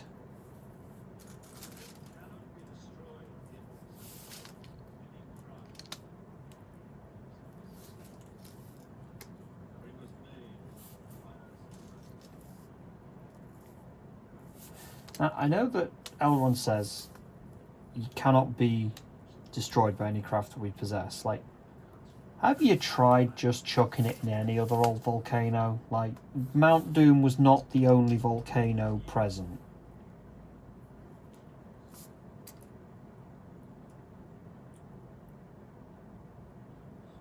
Like, guys, do you think you could, you know, just give it a go?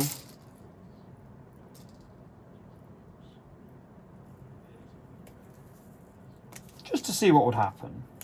I mean, ultimately, if it didn't work, the ring is now pretty inaccessible. It's in a volcano.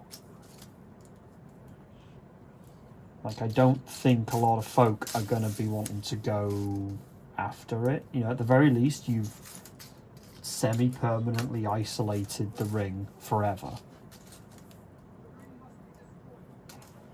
I suppose, you know, destroying it's the only way to kill Sauron whilst the ring still exists. Sauron does. Yeah, I know. But, you know, just... have you tried? How do you know? Just...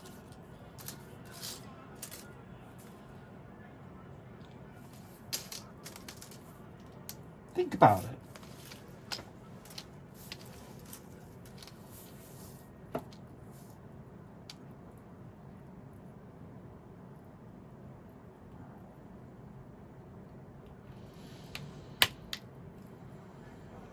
Okay, that's a leg or a thigh. I will take it.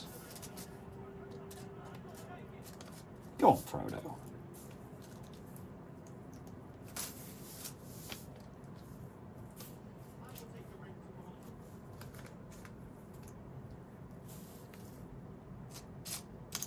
Yes, he will.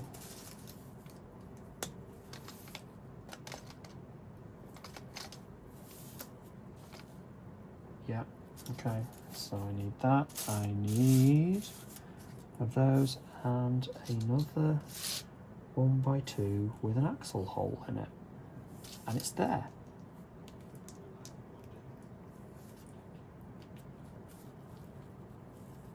Which goes like that.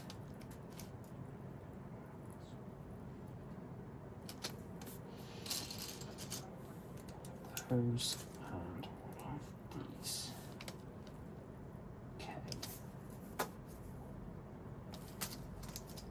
Haha. And where, pray tell, is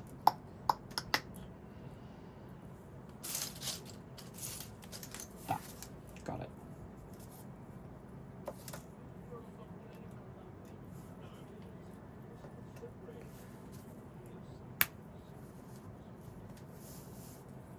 Yep, that's right.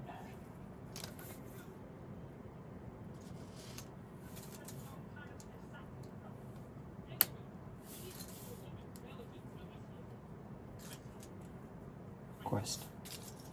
Thing.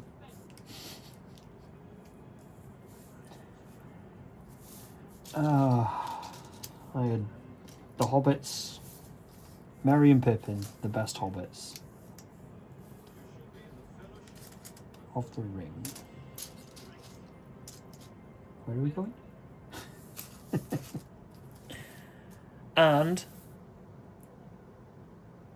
and wait for it. Story continues on disc 2. Right.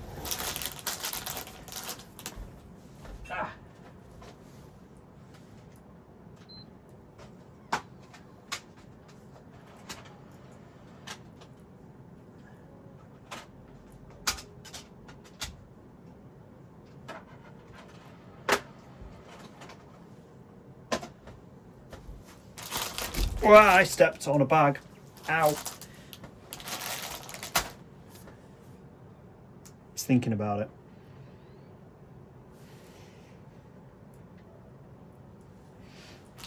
I still have to go through a menu, so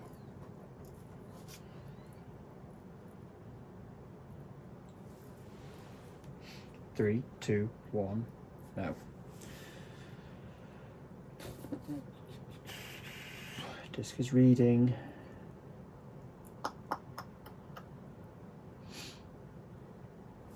Continue film.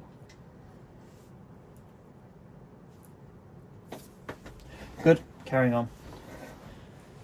Okay. That's not the bit. I do like how the extended versions are still split over 2 discs. And the point they chose to stop each film to change discs in the trilogy is kind of perfect, because it's a natural end of that particular part of the story where they end it. So you can watch each half as its own sort of mini film. You can sort of turn it into 6 films. Oh, where? There it is. I hate it when I have to go searching for a bit. Yep, done that.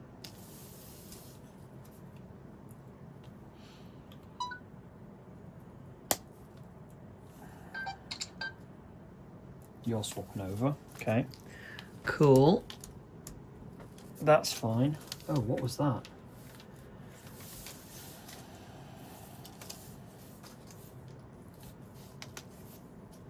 I've got to build 2 of these. Okay, hang on.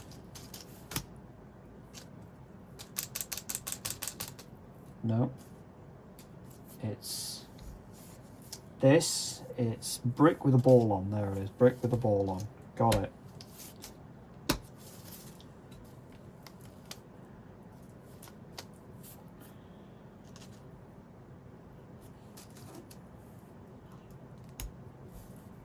Yep, built one of those. Built one of those. Yep. So I've got to build 4 of them. Cool. Good to know.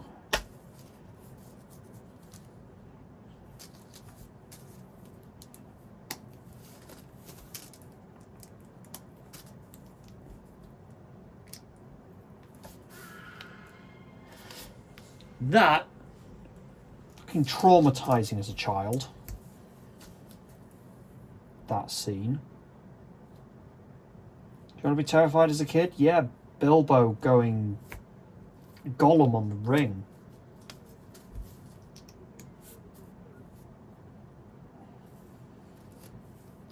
God, I remember that scared the life out of me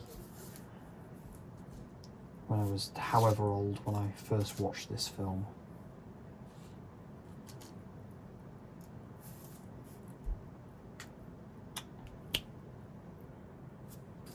There's one. Where is the other? There it is. And we need those. And one of those. We've got 1 bag left.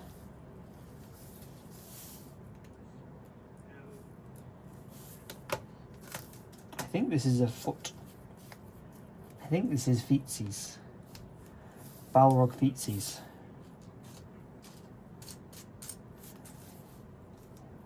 Balrog feet pics. That's what you're getting now, apparently, the internet.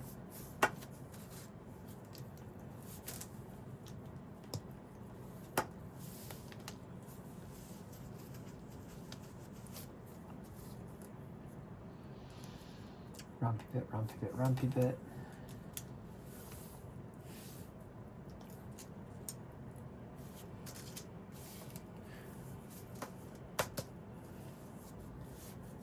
Off they go. Fellowship on their epic mission to save the world.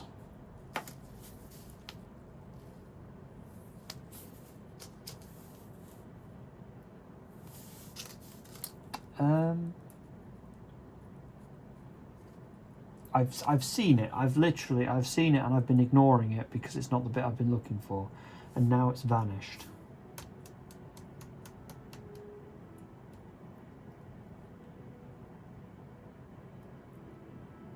I can hear the epic scene coming.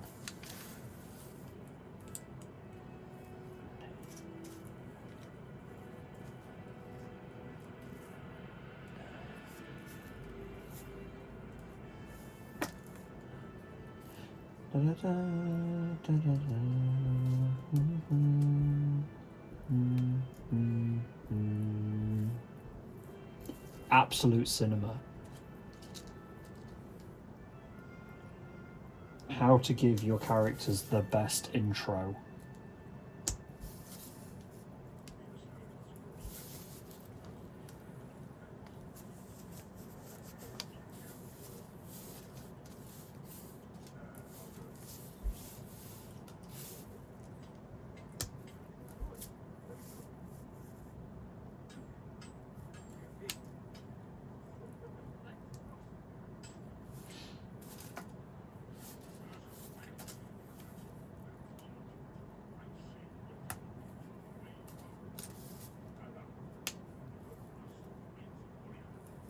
Oh, we've had our mention of the mines.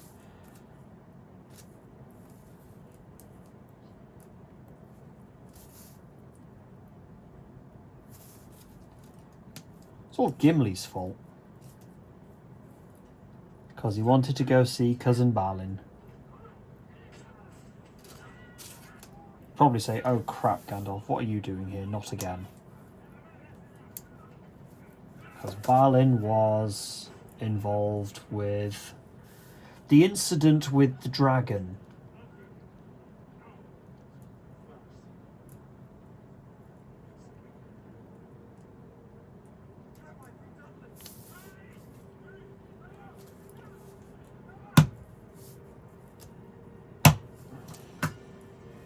Aha!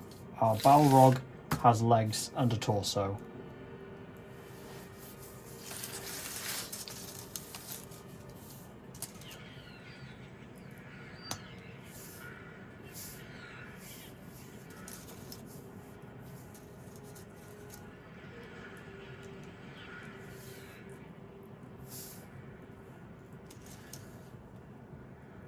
Birds.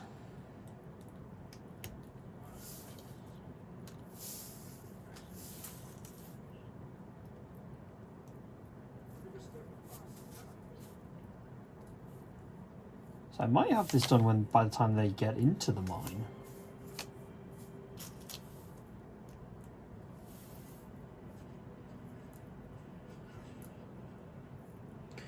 So I know two bits of trivia time. Bits of trivia from this scene is the first one was that Sean Bean didn't want to go in the helicopter to get to the top of the mountain for that scene. So he walked up the mountain. He climbed the mountain in full costume instead because he didn't want to go in the helicopter. Just full Boromir costume. And that scene where he picked up the ring, where there was a close-up on the ring, they had a prop of the ring that was like this big for close-up shots to get extra detail and like reflectivity in it. And that's what they were using on the mountain just then, was big ring.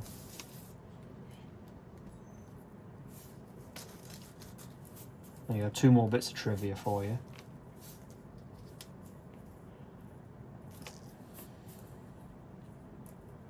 I think this is an arm.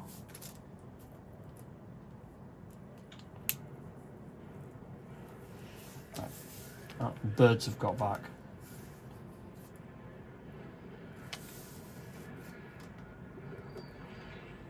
Ah. Well, you missed a bit. Bit where you go like that and like that.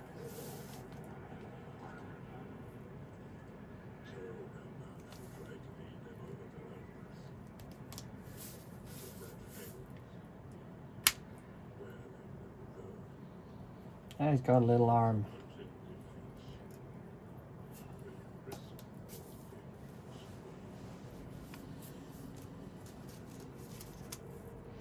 I like that Saruman's kind of response was force them to go through the mines. It might get them, but I'm not sure. I've got no way of verifying if the mines got you. But it's riskier, so I'll send you through that way instead. A lot of ifs and buts.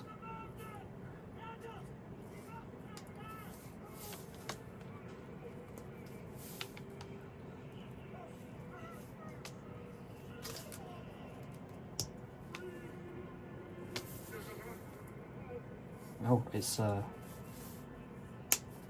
1, 2, 3. So that's hands and a thumb, because Balrogs have opposable thumbs.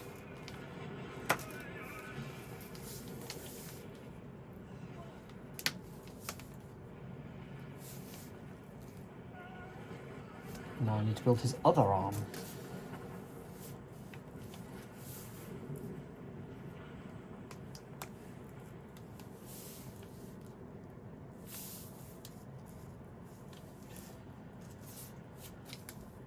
Through the mines.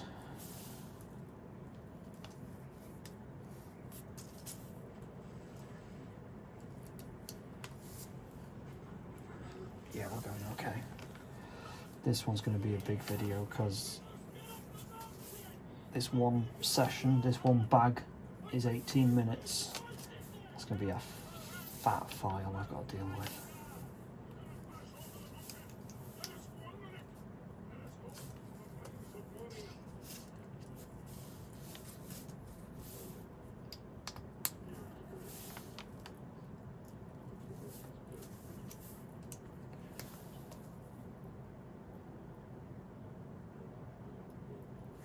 So Gandalf knew what was in Moria. Like, he knew there was a Balrog down there and didn't say anything. Like, it's a decision you would think that the group would want to be aware of. Or information, rather, that the group would want to be aware of. Like, yeah, you can go through the mines, but there is a literal fire demon down there. That if we're really sneaky, we won't bother him. But if one of you lot knocks a skeleton down a well, we're boned. You'd think that he'd offer up that information. But no, he didn't. Gandalf's a bit of a dick.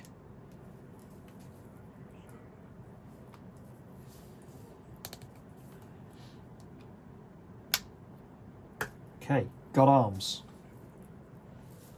Now he just needs another hand.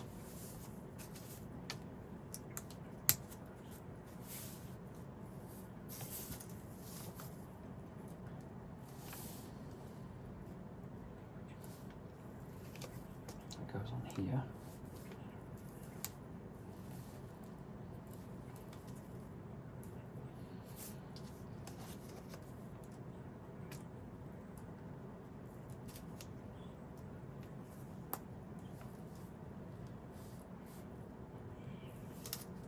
So, thumb.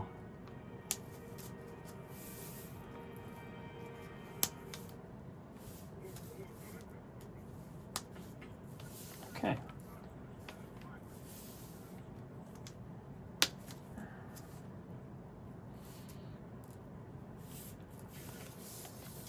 Right, where are these big old flappy things going? Ah, like that and like that.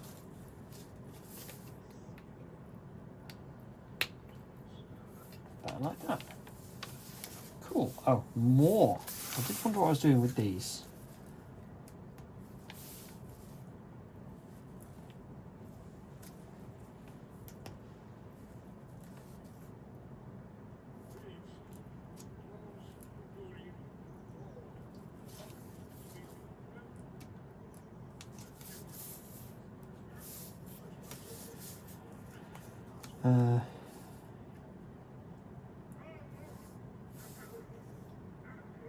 Oh, crap.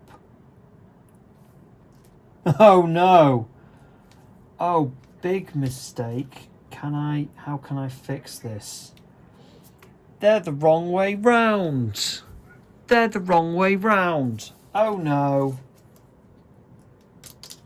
Can I fix this? Man, that is a monumental screw up. Right. Balrog, lay on your front. It's time for surgery.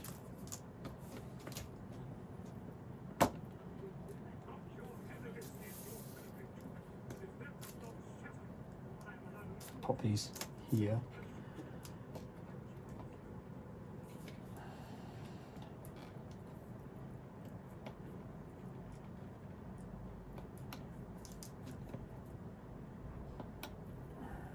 So these go on the top.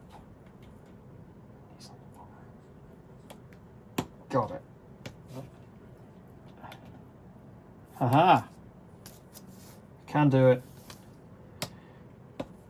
Easy mistake to fix. That back on, that back on. Okay, there you go, buddy. Done. You've had your back surgery. How are you feeling?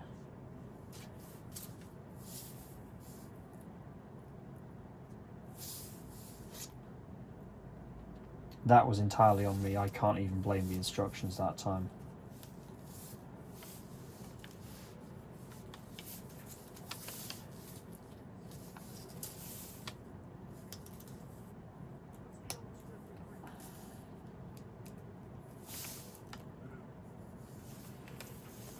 So these are for the wings. Whoa.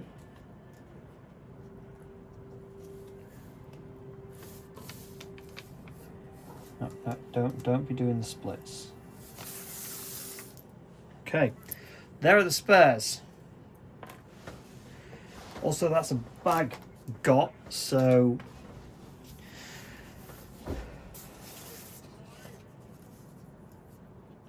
right.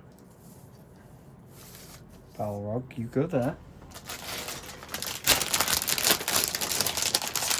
Uh-oh.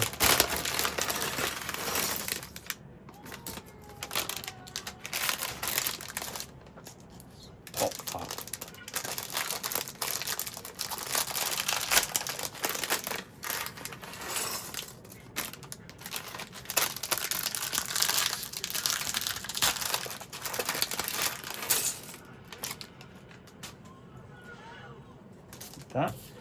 I need the wings. Oh, big squid.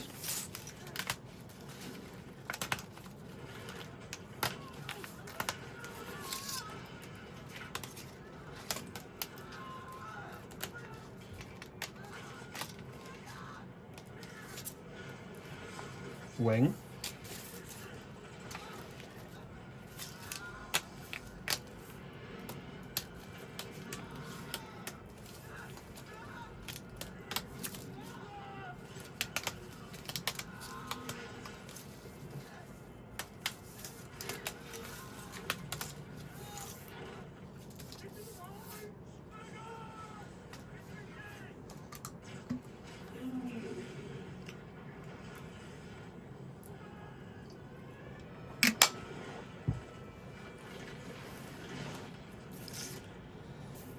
All right.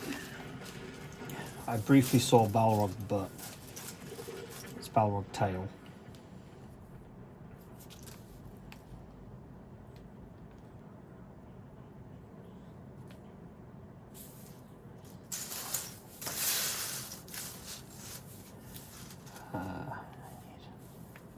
That and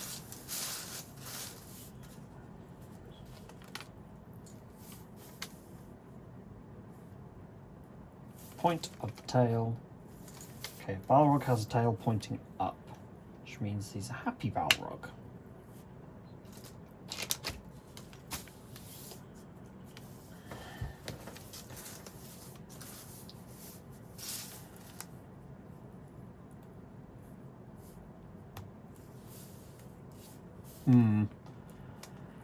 I know I was confident earlier, but that confidence is waning a little bit.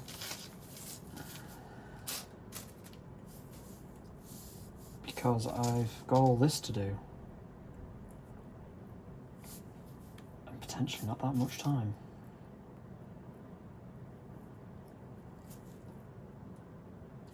Okay. Ah.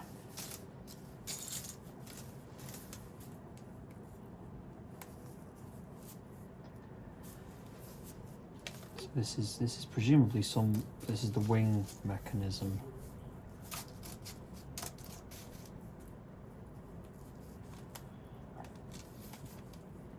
All the way through.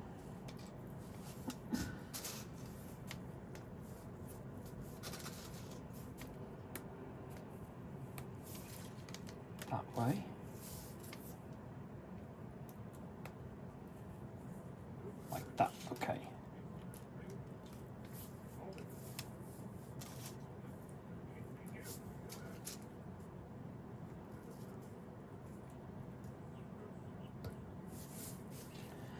Mithril Mines of Moria.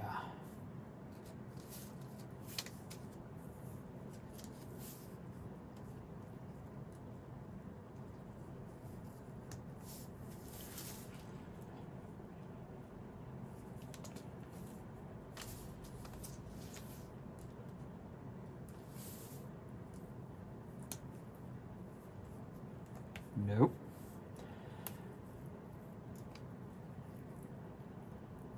Oopsied a bit there.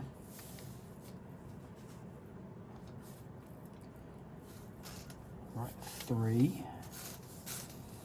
And those.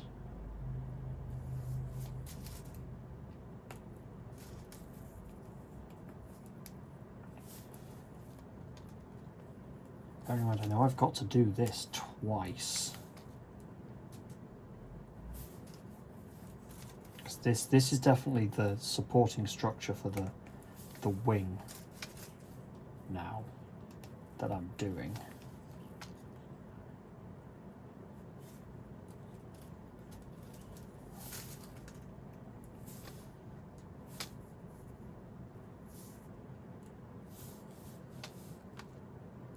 Yep, so I need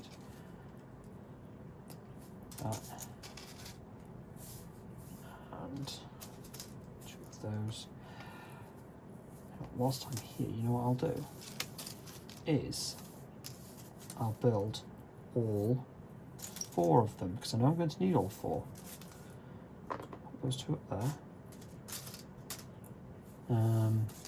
There you are. There's one. There's another. Technically it's cheating, but yep. Okay. So you know what's going to be the case. So those would go on there like that. With these in the end. That. And another bit.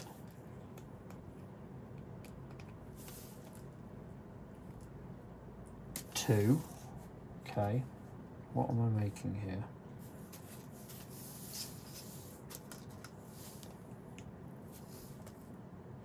Okay, simple.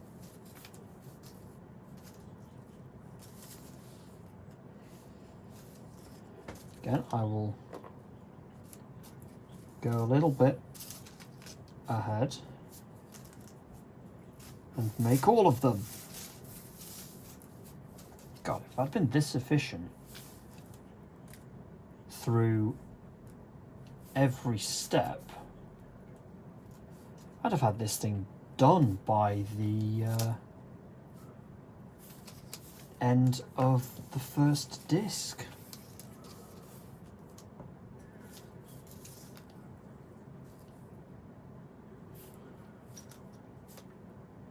Well, that wasn't helpful, giving me a top-down view.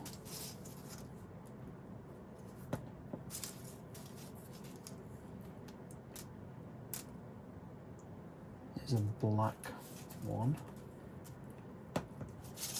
And then this one has a stud cover on it.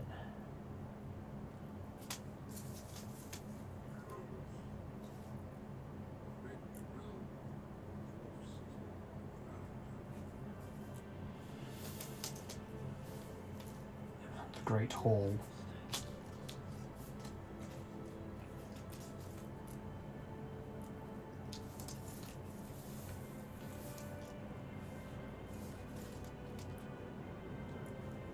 Come on.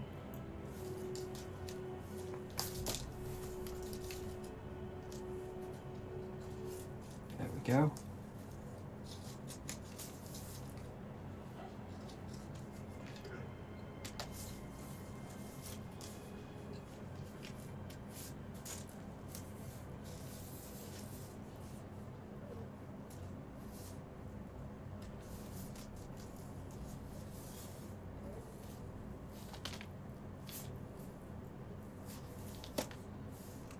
Aha. I was wondering what I was doing with that one. I need a cone and this. Pops on there like that. And a claw. Oh, this is a wing finger.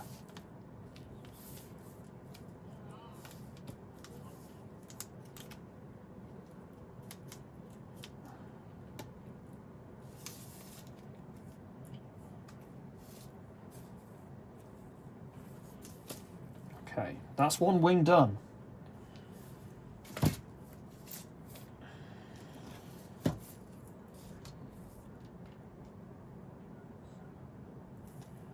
Come on.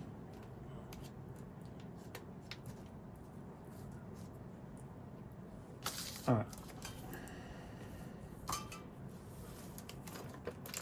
Right, Mr. Balrog, go there, please and thank you. There's a lad.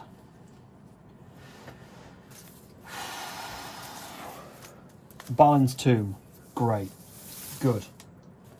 We're doing good. We're not. I'm scared.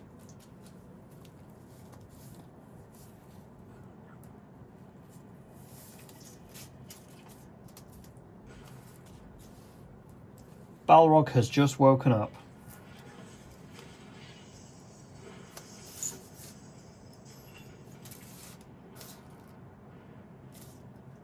Shoot.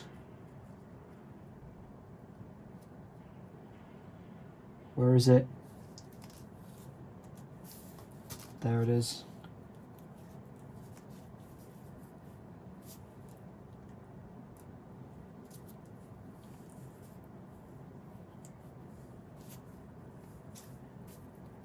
Goes on here. Yeah.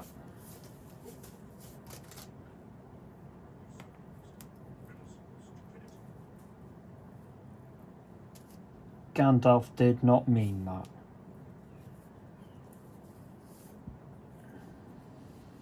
That was very mean of him.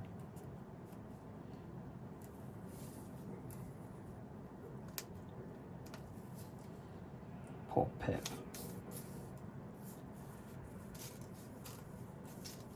A tighter curve. Now I'm hurrying.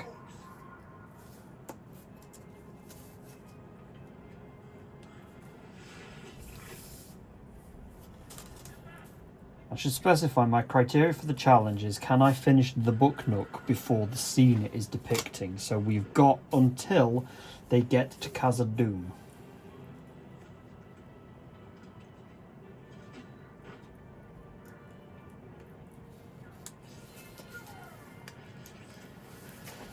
Because we see the influence of the Balrog before we see like his fire coming.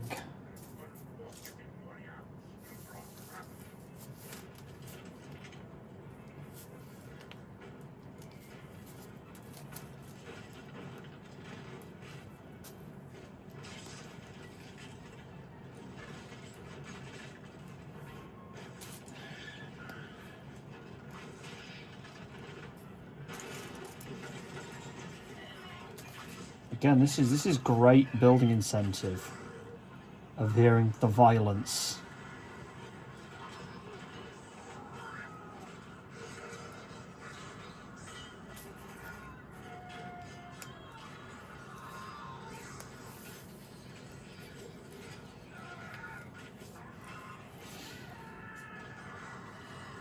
Those hobbits have been truly baptized in battle now. They have a cave troll.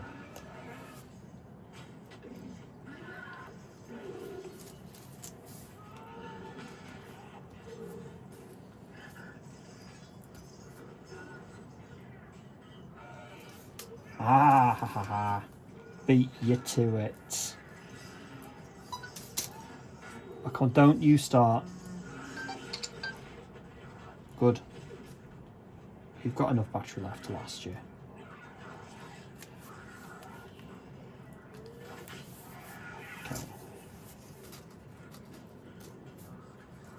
These two go in here. How are we doing? We're good.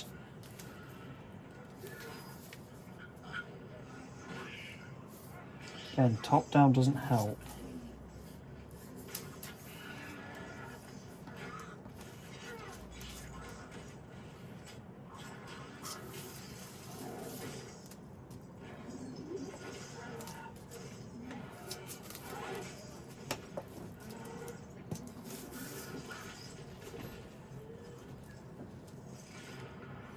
Okay, interesting. I'm putting it onto the mechanism. Oh, yeah, no, I did it with the last one. God, I'm being fixed because I did it differently. Because this was not wanting to go on here. I took this off.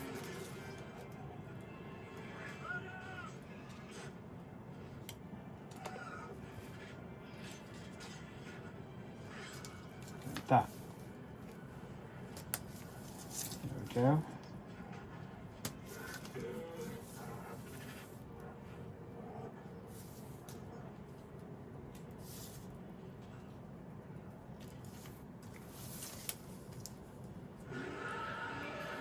Droll. I need a cone and a claw to make the other wing finger.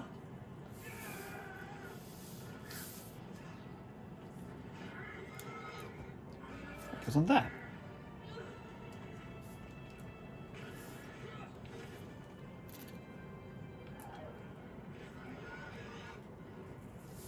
Okay, Balrog has wings. Balrog's had a Red Bull.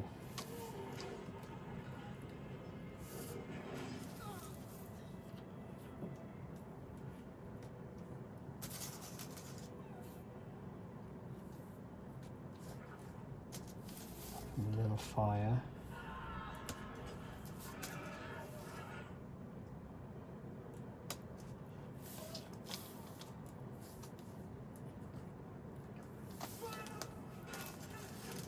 So,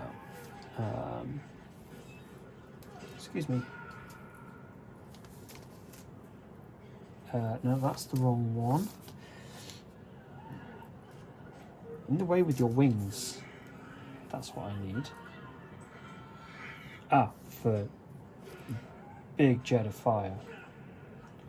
So that was the wrong bit I put it in. It was meant to be in this one.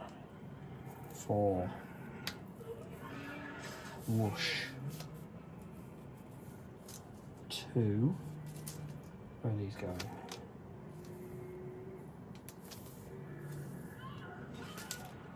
On the front, like that. Has that gone in? There we go. It didn't click, therefore I was not satisfied that it had gone in.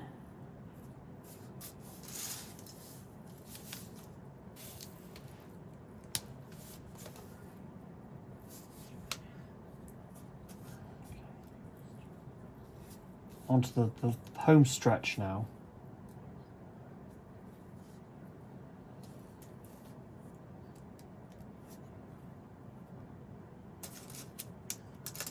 We have a lovely printed part. No stickers to be seen. It's the first Lego set in a very long time that I've built that hasn't had any stickers.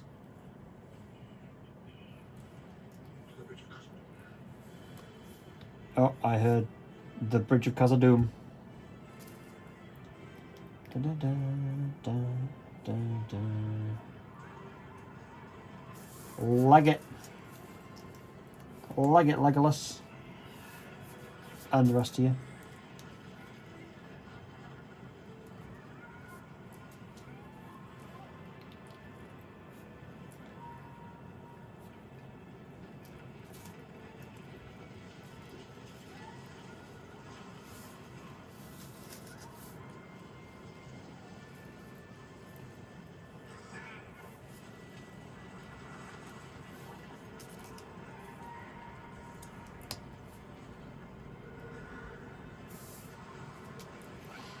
Pop that down for a sec.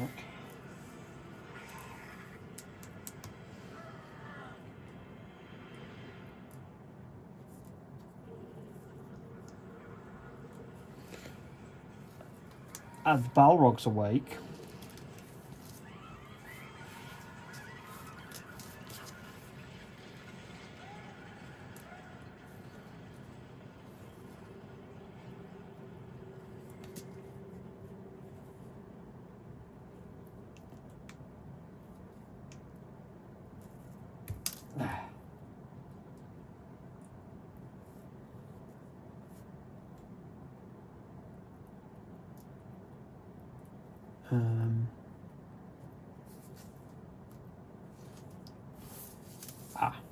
It's that bit. Got it.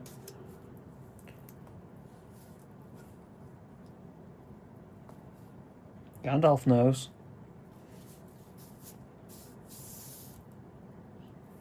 Gandalf is going, uh-oh. We're in trouble, kids.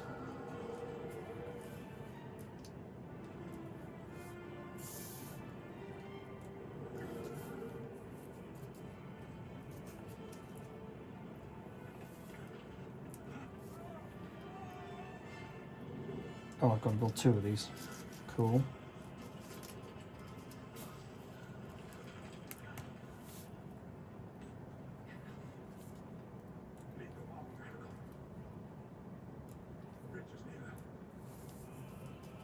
Bridge is a right way away.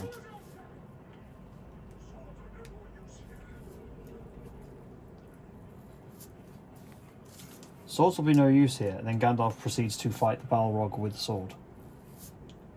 Oh, time to put his face on. Where is your face? There it is.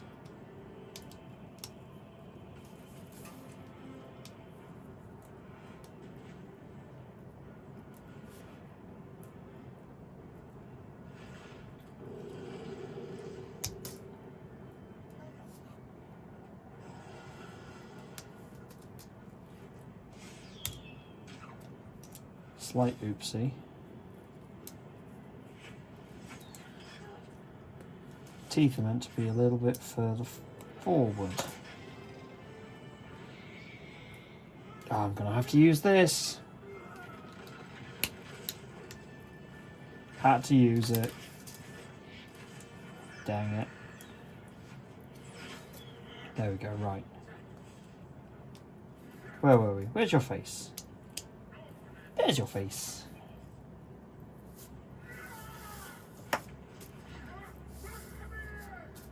Not the bird.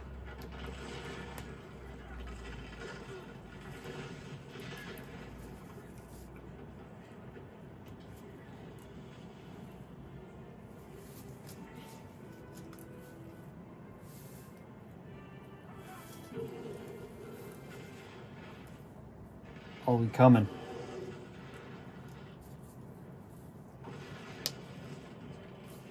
You coming?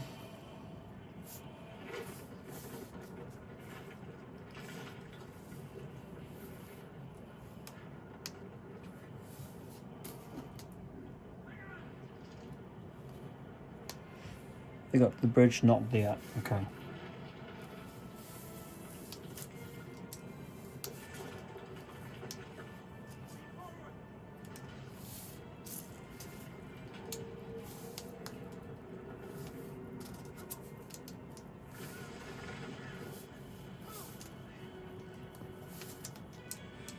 Da da da da da da.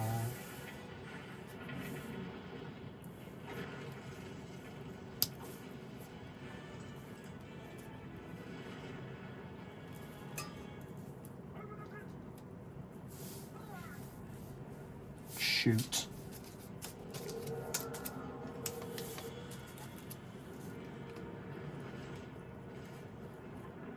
There's a Balrog. Oh no!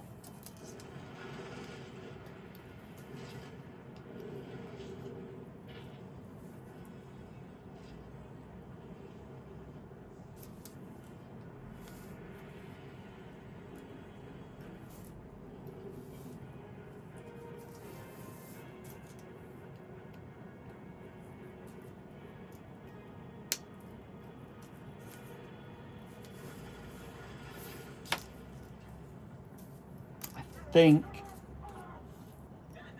Balls. I didn't do it. I got this close. A headless Balrog.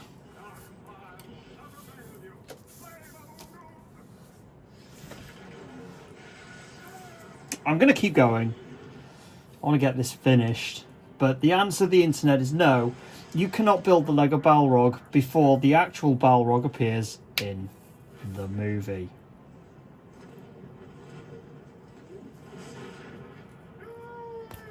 Shall not pass.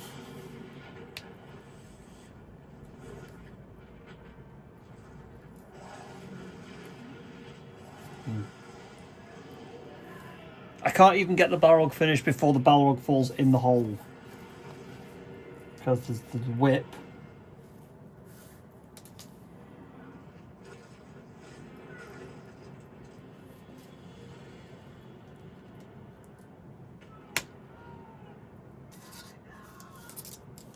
There's a special way to do it as well. Your wings around. So open your hand.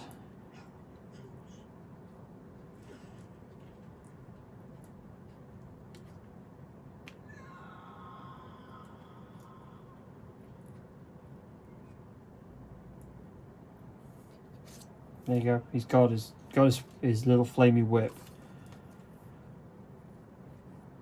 Well, it looks more like a balloon on a string. Well, there's some spares. Here we go.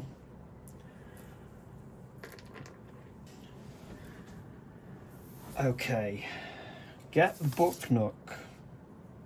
It's not telling me to put this on yet. I'll follow the instructions. I will do as I'm told. Ah. There we go. Now it's on. Okay. How do I get the Balrog in the Book Nook? Because the wings... Yes, there we go. The wings connect.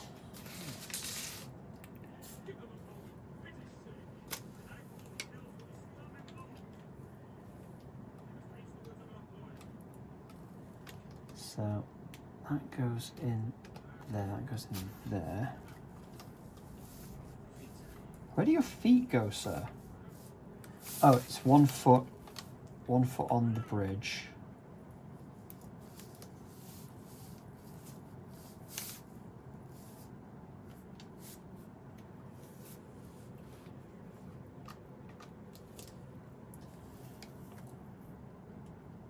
The wings go in the holes here. That's why there's holes, because they're for the wings.